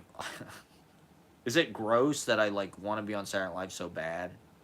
I should have been, if I was gonna be on it, it would have been during that 2007 era. You know, like Bill Hader was like probably the closest. And you know, I like Bill Hader and everything, but like, I don't know. I don't. I don't think he's up there with like Aykroyd and fucking Phil Hartman or like Eddie Murphy or fucking, you know, Mike Myers or anything. He's funny. He's good. His Pacino is very good. But I guess it's late. People stopped watching because it's late. Yeah, it's 1 a.m. People probably stopped around midnight or 12:30. Well, thank you for watching. I'm going to do 20 more minutes just to do an even 2 hours. I always try to do 2 hours. Delete TikTok from your phone. It is the devil. This is me as a mime. That costume turned out pretty well, I feel.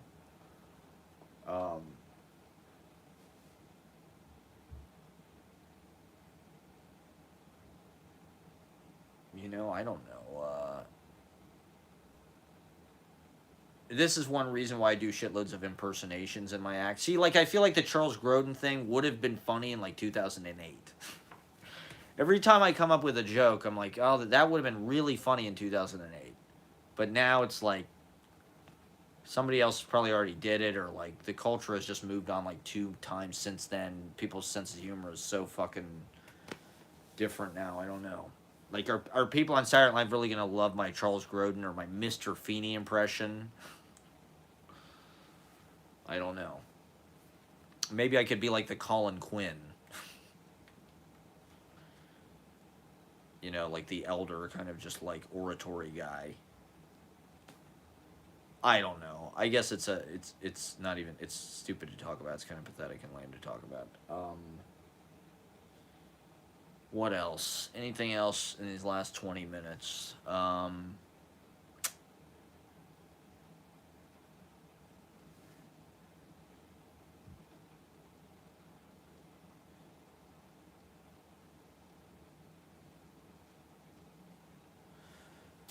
Oh, I lost all my viewers. Okay. See, if I stop talking for 2 seconds, everybody stops listening. It's hard. It's hard to even keep one person giving you attention. Yeah, so I went as a mime for Halloween. You know, I think with comedy too, it's just like you have to wire everything you're doing to be thinking that way.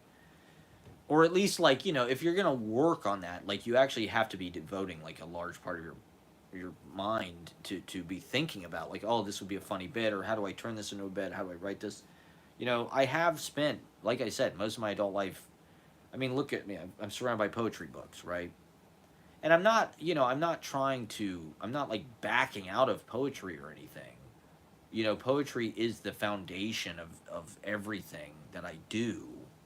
Even this, you know what I mean? Like I think that this is the way that it is because I've spent so many hours writing and reading poetry stuff, which does kind of like fine tune your verbal whatever.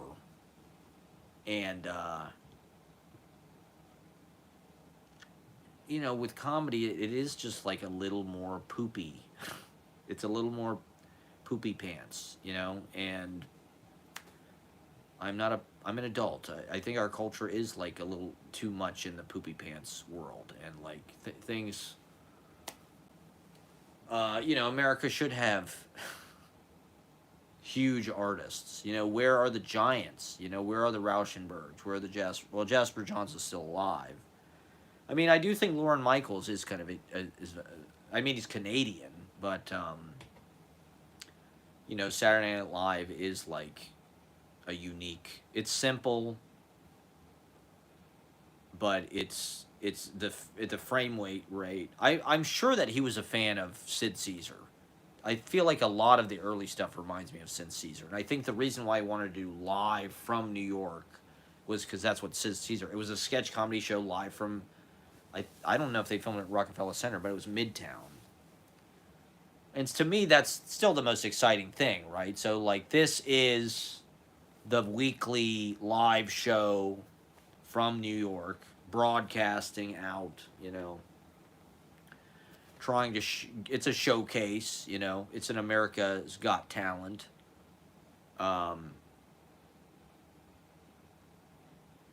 you know, and not that Bill Murray's not great or any of these people, but it's also like,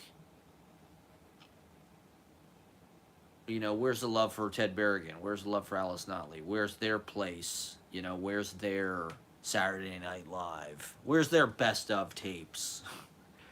You know, if I'm exposed to fucking like, you know, I mean, how many of us spent our youth watching Saturday Night Live best of Will Ferrell, Volume 1 and 2. Will Ferrell was so dominant on that fucking show. Best of Phil Hartman, best of Lovitz, best of Sandler, best of David Spade, best of Farley, best of Tim Meadows, best of Tim Kazurinsky, best of Terry Sweeney, best of Julia Sweeney, best of Christopher Walken. Some of the hosts have got fucking tapes. At a certain point, you're just like, this is product. You know, it's fame. He's found an ingenious way to keep repertory alive in live. You know, it really is the only live theater show, really, as far as I can tell.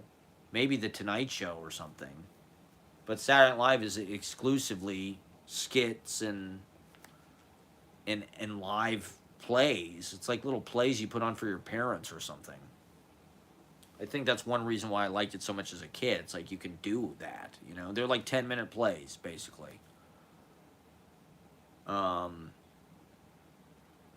10-minute plays it would be more interesting if it was 10-minute plays. The problem with Saturday Night Live is that it all has to be funny. You know, it's just like, why can't they just do a bunch of plays every week? Why can't they just do 90-minute? They used to do this thing at OU, Midnight Madness. Every Friday they'd get all the playwrights and they'd have like a topic or a theme or something. And all the playwrights would write a short piece, and you'd come at midnight on Friday, actors, playwrights, and they'd cast it right there and they'd do it. You know, that's pretty cool. I like that, you know. That's kind of what the open mic is, you know, gathering of artists, and let's just put the work on its feet, you know, let's just get it out there. Let's get the raw talent up there, you know, for people to see. And there's nothing like live. There's nothing like being in front of people and doing live. And reading this "Love Is a Building on Fire" book, it was shocking to me. Of course, it is about punk music, but it was shocking to me how much of it was like the audience hated them. Like they were talking about television. Open for some band, I forget, the Ramones or something in England. They're just like the audience hated them. The audience didn't warm up to them. It's like it's fucking television, for Christ's sake. They're talking about Patti Smith went on tour with Bob Seger, 2 arenas. She opened for Bob Seger. And it's like, well, I get it that like Bob Seger's audience probably was a little different, but like it's fucking Patti Smith. It's like. So, I mean, that's just one element of live performance. We look at these people and we think, oh, they're gods, or, people worship them, or their music is like, legendary or something. But it's like, they struggled to be recognized too. They struggled to form a relationship with the public. I think that's what Saturday Night Live allows people to do. You form a relationship with viewers, They get to know you. They see if you're good or not, if your characters are good, if you're funny in a skit. You're constantly being evaluated. You're constantly afraid you might get fired.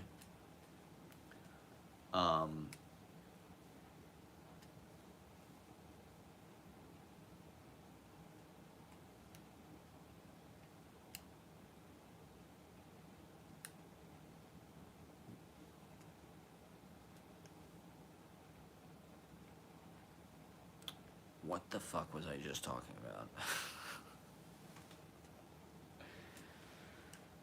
about? I'm so sorry. We'll edit this out later. We'll get the AI to edit this out. I'll have the AI go through all my videos and enhance the audio and edit out all the parts where I have brain freeze because I'm self-conscious. But, Saturday Night Live probably is coming to the end of its life cycle as a, potent, because Lorne Michaels just getting old. I mean, unless they find out how to, reverse aging, which they could. Apparently that's going to happen within the next 10 years or so. But, you got to get on Saturday Night Live now. Apparently, I think he said he's going to stop in 50 years, at year 50, which is next year. So I need to get on this year, everybody. If anybody's got any ins, I have no, I'll audition. Let's just say that. I'll audition. Give me an audition. I'll go in, I'll do Grodin. I'll do Mr. Feeney.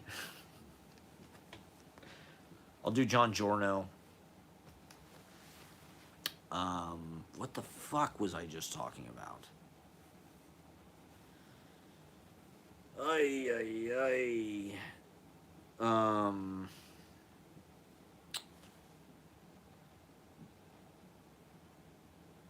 Yeah, it's just amazing how that stuff kind of holds together. Just those few things. That studio, the fact that it's the same studio, it's Studio 8H, it has this kind of vaunted, because of all of the legends that have gone through there and stuff. And, I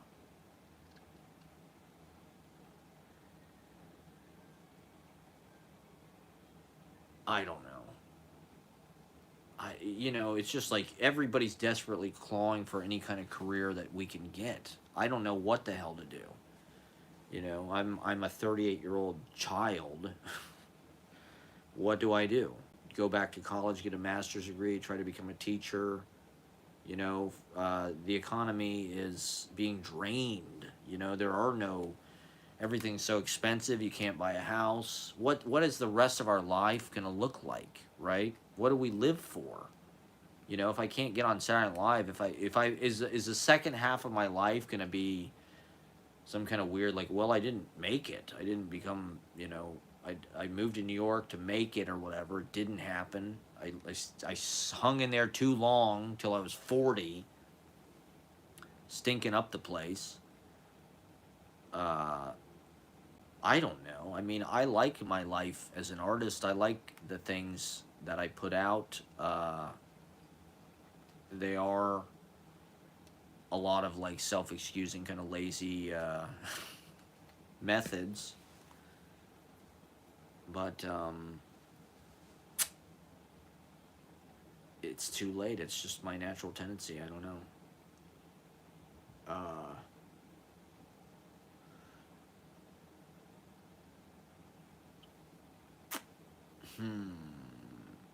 Okay, I have 10 minutes. I have to stretch for 10 minutes. Usually this is so easy to do. It's so easy to talk forever. And now that people are watching, like at one point I had like 6 viewers, I think. I think I had 6 or 7 or 8 viewers. And I did get a little self-conscious because I was like, oh my God, I have to talk about something relevant, something pertinent. I guess I'll talk about Saturday Night Live for an hour. Okay, I remember where I was when I heard Phil Hartman. Well, it was a shock. I remember, okay, I had this thing. This was way before, this was like 95, maybe. 90. When did Phil Hartman die? 96? I had this fucking thing. It was a transistor radio. I bought it. There was an ad in like the newspaper. And it was a transistor radio. I think it was $5. And the thing was, it got TV stations. So you could listen to TV. And I hated playing golf. My dad would always drag me to the golf course. Like I said, this was way before phones. So it was like I would take this fucking transistor battery fucking powered radio to the golf course and listen to fucking TV because I was so addicted to TV. I'd listen to Frasier and sit to Simpsons and shit. And we were playing golf at Airport Golf Course near where he lives now. This was way before. When we lived in Grandview. And it was the season finale of News Radio. And I think the episode was like they're on the Titanic even. Or they're on a ship. I think, was it the Titanic? They're on a boat. I don't remember, but I think it was some kind of old boat or some shit. And Phil Hartman, was on it. And I'm pretty sure it was the last episode he was on. I remember listening to the episode on this fucking golf course, while we're playing golf at 8 p.m., because it was still daylight. It was like the series finale, or the season finale. And then, like, I think a couple weeks later, his wife killed him, right? And it was definitely totally shocking. I mean, you'd never expect it, to happen. This guy was, like I said, he was such a huge part of our childhood. He's in fucking Jingle All the Way, for Christ's sake. And he'd still be alive, it's hard to imagine what Phil Hartman would have been doing in a post 9/11. He probably would have been in some Adam Sandler movies. I don't think he was ever actually in an Adam Sandler movie, was he? What would Phil Hartman have done post 9/11? I don't know. It just became a darker world, Maybe became less magical. I don't know. But yeah, he was a legend of our childhood.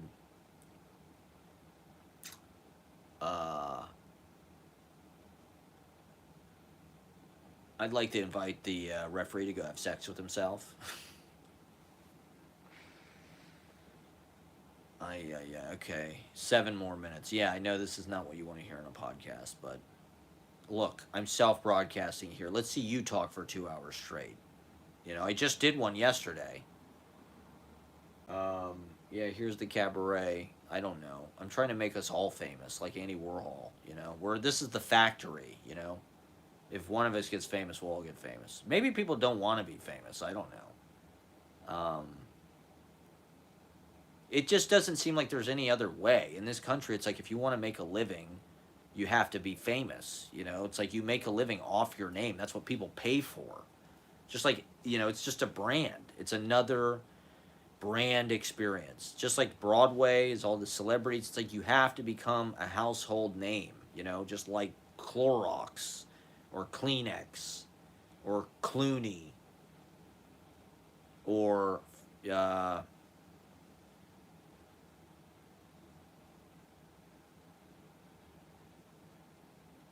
Paul Rudd.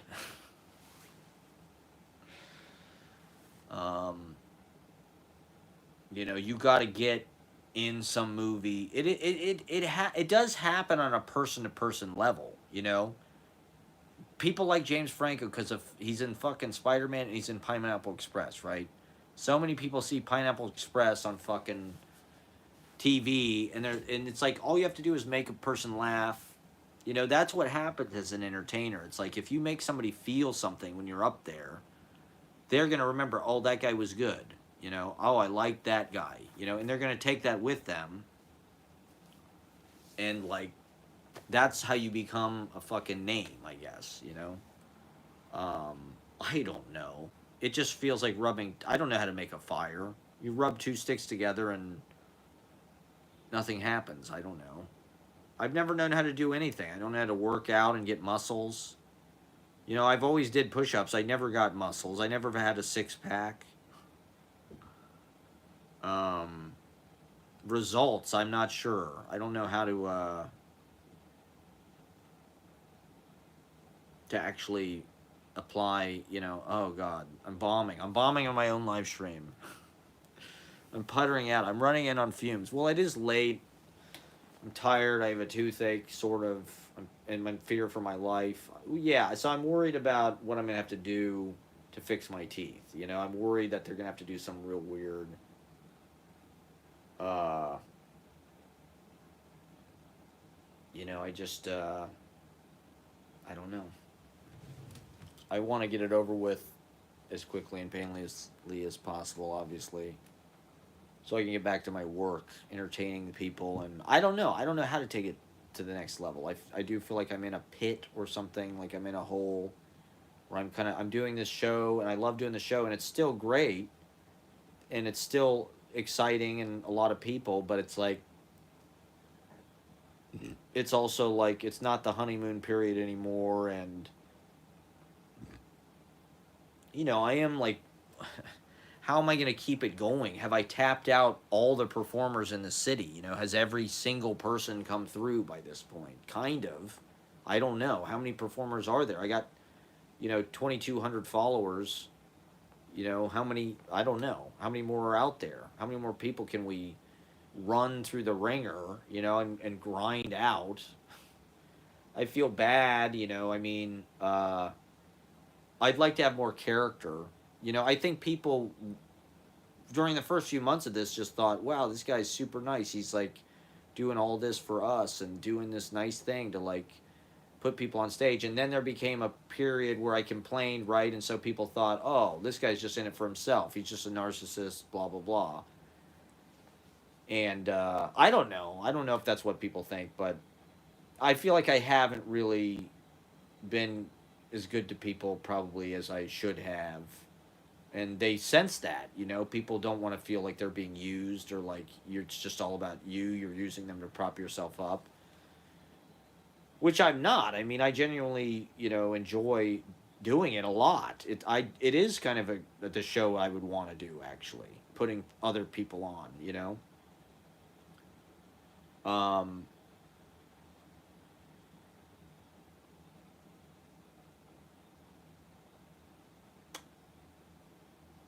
but it's like you do realize that this business is waves. You know, you're lucky to get a wave. You're lucky to get something that's a success and to ride that for a little while. Whoa, you know, if people like your band, if you have a hit song, you know, when the open mic, you know, for the first, you know, few months the wave was kind of building, and then after January, February, March, it was like this huge wave of all these people and all this attention, all this good will and good feeling, you know, people saying nice things and you know, being thankful and you know, gradually that kind of wears out and then it becomes like, you know, just kind of a normal thing and becomes old. You know, try how do I keep it from becoming stale, right?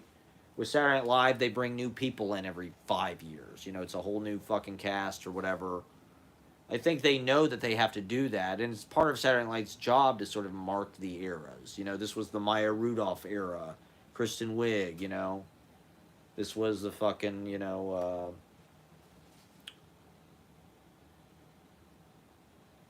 I really liked Michelle Villaseñor. I thought she was great.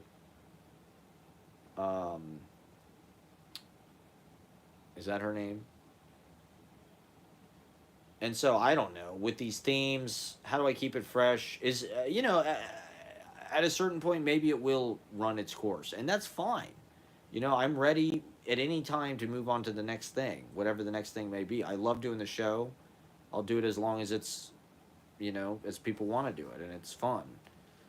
Um, but it's also like, how do I kick this into the next gear? You know, how do we take this to the next level? How do we get on the map? You know, that's one thing they're talking about in this book, Love is a Building on Fire. They show you how all these bands, you know, it's not like just the Ramones went on stage and all of a sudden, oh my God, everybody loves them. It's like certain things, certain breaks happen, right? You perform in front of a certain person. Patti Smith, you know, right? Seeing her career, how it happened, performing at the other end in front of Bob Dylan, blah, blah, blah, meeting him. You know, certain shows become playing at the bottom line or whatever. Certain shows playing at St. Mark's, right? Patti Smith's reading at Poetry Project put her on the map. It was a big thing, right? And when is that going to happen for me? Is it going to happen for me? I don't know. The big break, right? It's the kind of thing that we're all told comes in the life of every young hopeful. When you wish upon a star and you dare to dream to become a media icon, you're looking for your big break, which is basically, I don't know, somebody like Martin Scorsese, somebody with the magic touch coming and approving you and plucking you from obscurity and lifting you up into the Mount Olympus of creative eminence. We're all looking for that. We're all looking, you know, who wouldn't want, you know, Scorsese is still making films, right? That's one of the painful facts of my life is like, you know, I'll never get to work with Peter Bogdanovich. You know, I'll never get to work with, who knows? You know, Woody Allen's almost, you know, he's getting old. Jarmusch getting old. Spike Lee getting old. Scorsese getting old. You know, how do you get in? You know, how do you get in? Through the live stream? I don't know. We're working as hard as we can to just become artists. That's really what it's about. I mean, all this other stuff, to be on a Saturday Night Live and all this shit, I didn't really even think about this stuff for the last 20 years. I haven't thought about comedy or even wanted to do it. It's just, with poetry, it doesn't feel like there's any chance to get rich and famous. Whereas in comedy or whatever, pop culture, it feels like you do about the same amount of work and you become about as good as an artist, except you get to make millions of dollars and you get to be famous. You know, like the poetry world is not, you know, the way that it works is not that different than the way the movie world works. You know, it's like there's a select group of people who are sort of the masters, who are, you know, Ann Waldman or whatever. If they like you and they bring you into stuff, then everybody goes, okay, this person must be good, you know, and that's how you apprentice and that's how you know, become a pro. Except instead of doing it, you know, in poetry circles through presses or magazines or readings or institutions or whatever, you're doing it in TV shows, or I work with this director, or, you know, I'm doing this project. I mean, as I think people in movies, especially, it's really just your job to like know people that are doing stuff. Like, you know, it's like you know you have to meet the directors somehow. You know, you gotta figure out who the good directors are, and you gotta make friends with them somehow and show them that you're good. You know, they gotta see you in something and go, oh, I like Jesse Plemons on Breaking Bad or whatever. I'll put him in my fucking movie. You know, that's how it works. Brian De Palma sees a tape of you in some fucking thing, or they see you on cable and they go, oh, that was good. And so, I don't know. We're just trying to flap our wings and make a ruckus and get attention, I guess. And hopefully the New York Times or the New Yorker or some of these major media, I don't know. The legacy media is dying. It's all just water now. It's all just, so I don't know. But we want to become like famous for being like public characters, famous for being deservedly so. You know, famous for walking New York and hosting this open mic and being among the people and creating a legend. You know, everybody wants to be a part of these legacy institutions, things like Saturday Night Live, right? But building your own thing, that's the thing that like we're not really getting the chance to do, right? We have to participate in the Poetry Project or Saturday Night Live or Second City or these legacy media things, just trying to carve our own space. And blaze our own trail. And that's what we're trying to do online with the live stream, with the vlogs, bringing the art into the life, bringing the performance everywhere. The theater is everywhere. The film is everywhere. The poem is everywhere. You know, poetry takes life seriously. I'm not sure that comedy does. Comedy is like a joke. It's like turning everything into like, ah, ha, ha, ha. Poetry is not, it's not trying to like divert anything. Poetry is just trying to see something for what it is. And that's why I don't totally trust. I think comedy is good. It's a healing kind of self defense mechanism. It's like a reflex. And it's just good for rapport. But I don't know. I have to be in poetry. You know, I just have to be. I have to be. You know, I love hanging around with comedians, and I feel like I get along with them well. But I think poets, like, I don't know.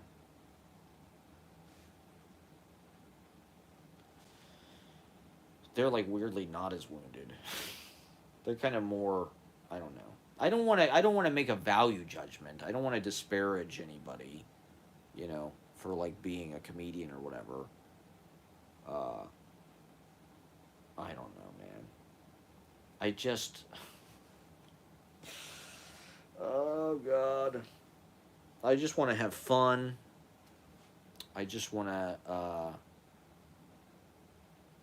You know, I do feel like I'm getting more comfortable with the audience, and it is about like as a performer, it's like you're flying the plane, you know, and so where do you want to take them? You know, that's it's taken me so long to get to a place where I'm comfortable on stage, where I'm starting to be able to fly the plane where I want to go. It feels that way anyway. The Red Room feels like a 747 or something, and now we can sort. I don't know, but I'm trying to think of more specific things to say rather than saying the same vague shit about we're all wizards and we're trying to be magical and poetry, comedy, music. You know, I'd like to start with a skit every week. You know, maybe we should start writing skits, but I'm just lazy, right? Like this week, I went up and I was just like, I had half an idea basically. I didn't rehearse at all, and I don't know. It's just like everything in my life. It's haphazard. It's catch as catch can. It's slapdash. It's falling apart. There's holes in the fucking elbows. It's patched up. It's got broken teeth. I don't know. We got to make it someday. It just feels like we're running to some finish line that's still like we don't even know where it is.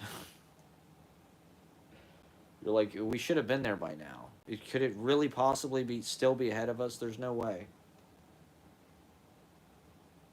I don't know. I didn't even get to New York till I was almost 26. By that point, it was already too late. They wanna sell you when you're young. You know, they want to get you when you're early 20s. Now they'd probably be like, oh, this Proctor, he's a little too middle aged and bitter. We watched his live streams. They're disconcerting. We can't have him near Taylor Swift. Be problematic. I don't know. I used to work on 48th Street, right down the street from Rockefeller Center. It's on 48th Street. And I'd work on Saturday night. So I'm like, you know, I'm working in a fucking restaurant. I'm 26, 27. It's Saturday night. I'm working in a fucking restaurant making $100 on the exact same street that Pete Davidson is probably, fucking titty fucking. Whoa, some Disney star on SNL. That's life, people. That's what my live stream is about, you know? It's just about mediocrity, the banality of real life. I mean,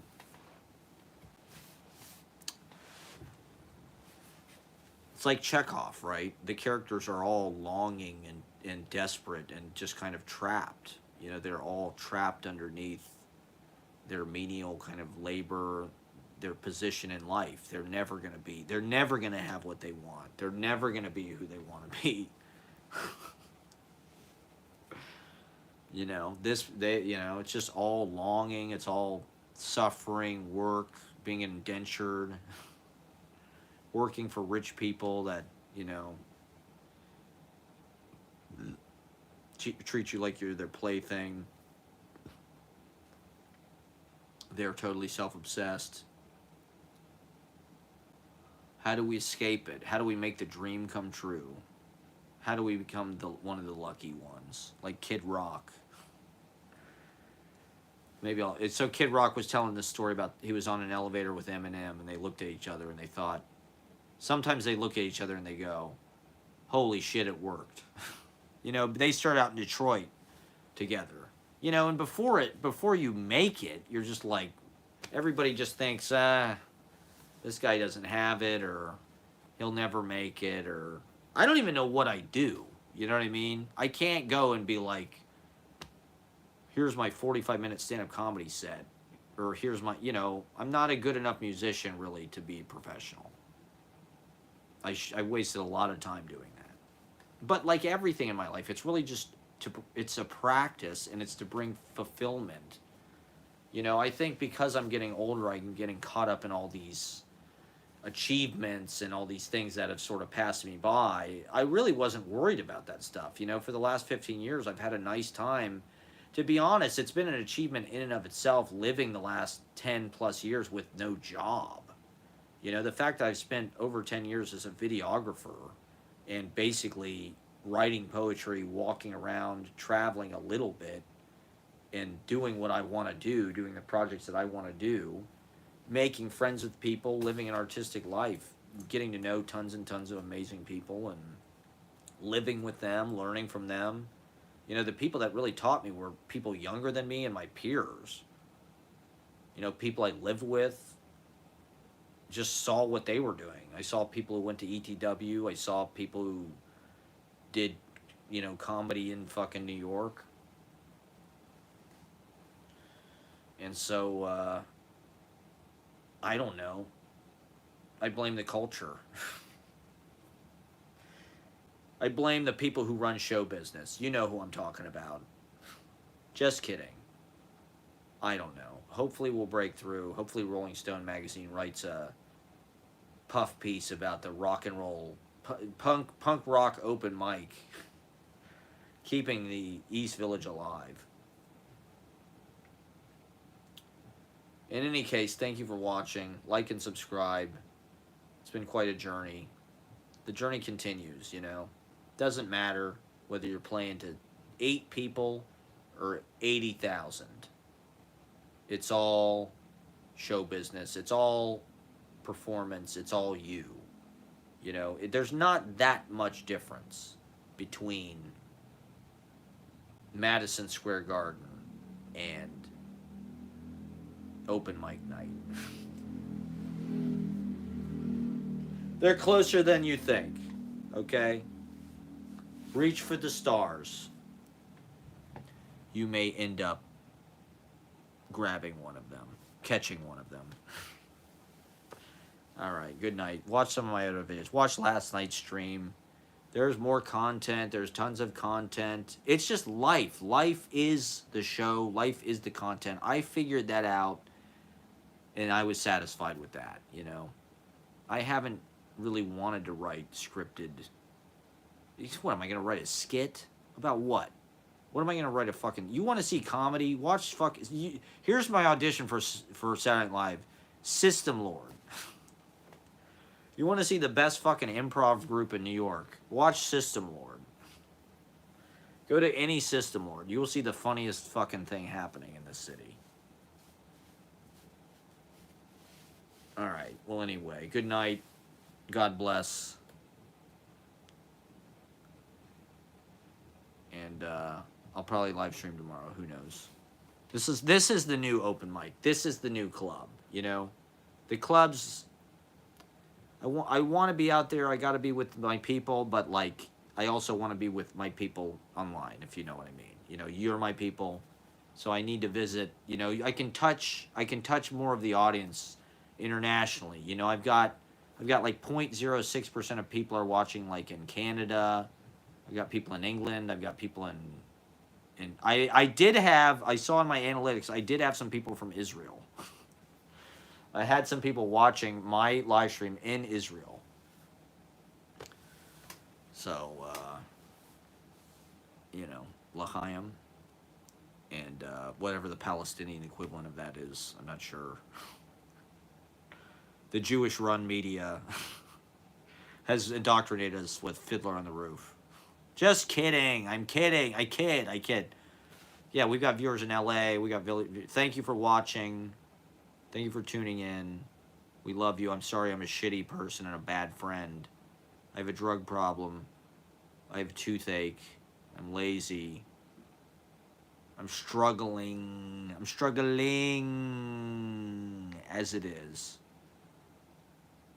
I'm just trying to do my show. And we want to go on tour. Help us. Help us. Help us. Tell your friends. Like and subscribe. Share. Click the link. Click the ads. Click the link in the bio. Follow. Follow me, follow me, follow me, follow me, follow me down, down, down.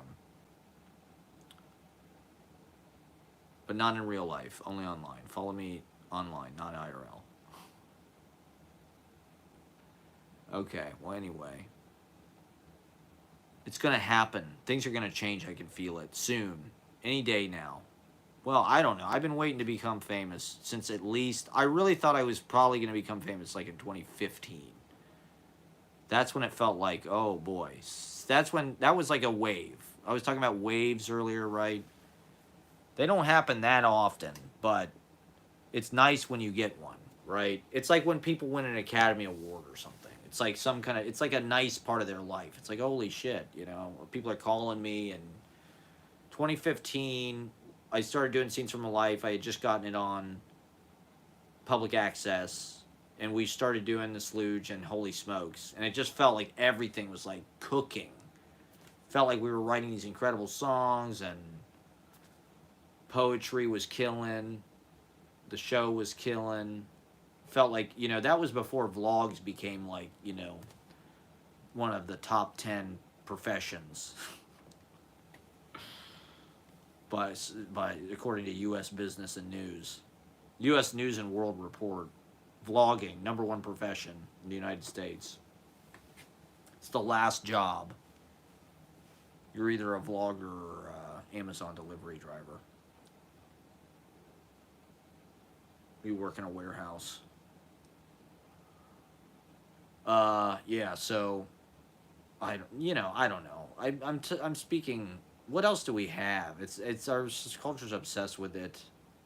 We gotta try. I gotta try anyway. It's like the lottery. You know, it's like you're playing the lottery with your life. It's just like I have to hit the Powerball or nothing. You know what? Well, what am I gonna do? Go be an engineer? It's too late for me. What am I gonna do? I'm going to go be a high school English teacher or, you know, what, a college professor? I guess I could, you know, maybe I could go teach video. I could probably go to some, you know, video program maybe somewhere and teach the kids how to host their own open mics and film it and put it on YouTube and get 227 subscribers. I'm clearly qualified to, pass on my knowledge to the next generation of filmmakers. I don't know. This is it. It's all or nothing for me. I was born in show business with nothing to lose. And so I'm going all the way. I live for this. This is what I was made for. I was made to be on that goddamn stage right there. Okay?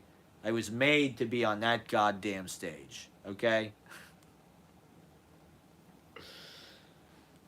You're going to put it on the front page of the fucking New York Times. Or the New Yorker. That'd be a great New Yorker cover, right? I see it now. We'll get Barry Blatt to draw it, or Saul Steinberg. He's dead. David McCall or something. I was looking at that guy's drawings the other day. They're pretty good. Anyway, there's a million things to talk about. We could go on all night. We have to go to bed now. There's work tomorrow to be done. There's more work every day, everyone. Get out there, write your poetry, write your screenplay, write your play. That's a whole other fucking labyrinth. It's just like trying to get your play produced. Just do it yourself. No one will give a fuck. Put it online. No one will care. We are hungry to be fed with this bread of the heart, and that is art. And just make something that speaks to everyone, like Chandler. It's easier said than done. Rest in peace, Chandler. Did I talk? Okay, so I never got to talk about the friend's apartment. I did walk by the friend's apartment today. This is a callback to something I was mentioning way earlier. I wish I would have gone on Halloween because there were little barricades. There were all these NYPD barricades, and I'm like, were there really this many people? He didn't even live here. They didn't even live here. It was a fucking exterior shot, you know? The guy probably never even visited it in his life, you know? Matthew Perry's probably never been to this fucking place. You know, he wouldn't probably even recognize it. And yet, there were literally, like, the whole curb was, like, covered in flowers. There was a huge mound of flowers on this corner, which is nice. It's a nice tribute. Chandler really touched people's lives. And God bless Friends, and I'm going to watch it right now. I'm going to watch some of my TikTok Friends highlights. Thank you for watching. Rest in peace, Chandler. This one's dedicated to you. He's in the Fraternal Order of the Mats. Matthew Perry, he's in the Brotherhood of the Mats. You know, the Fraternal Order of the Mats. We're all kind of varying degrees of the same person. So I'm almost Matthew Perry. And Matthew Perry has been helping sarcastic guys get laid since 1994, and so he's in the Fraternal Order of the Mats. I'm the king of all Mats, of course. I'm Matt number one. But now that Matthew Perry is long live the king. The king is dead. Long live the proctor. All right, thank you for watching. I hope the sound is good. I hope that audio was all there. I mean, I got 6 likes, so I'm assuming it was not for my mime work. Speaking of which,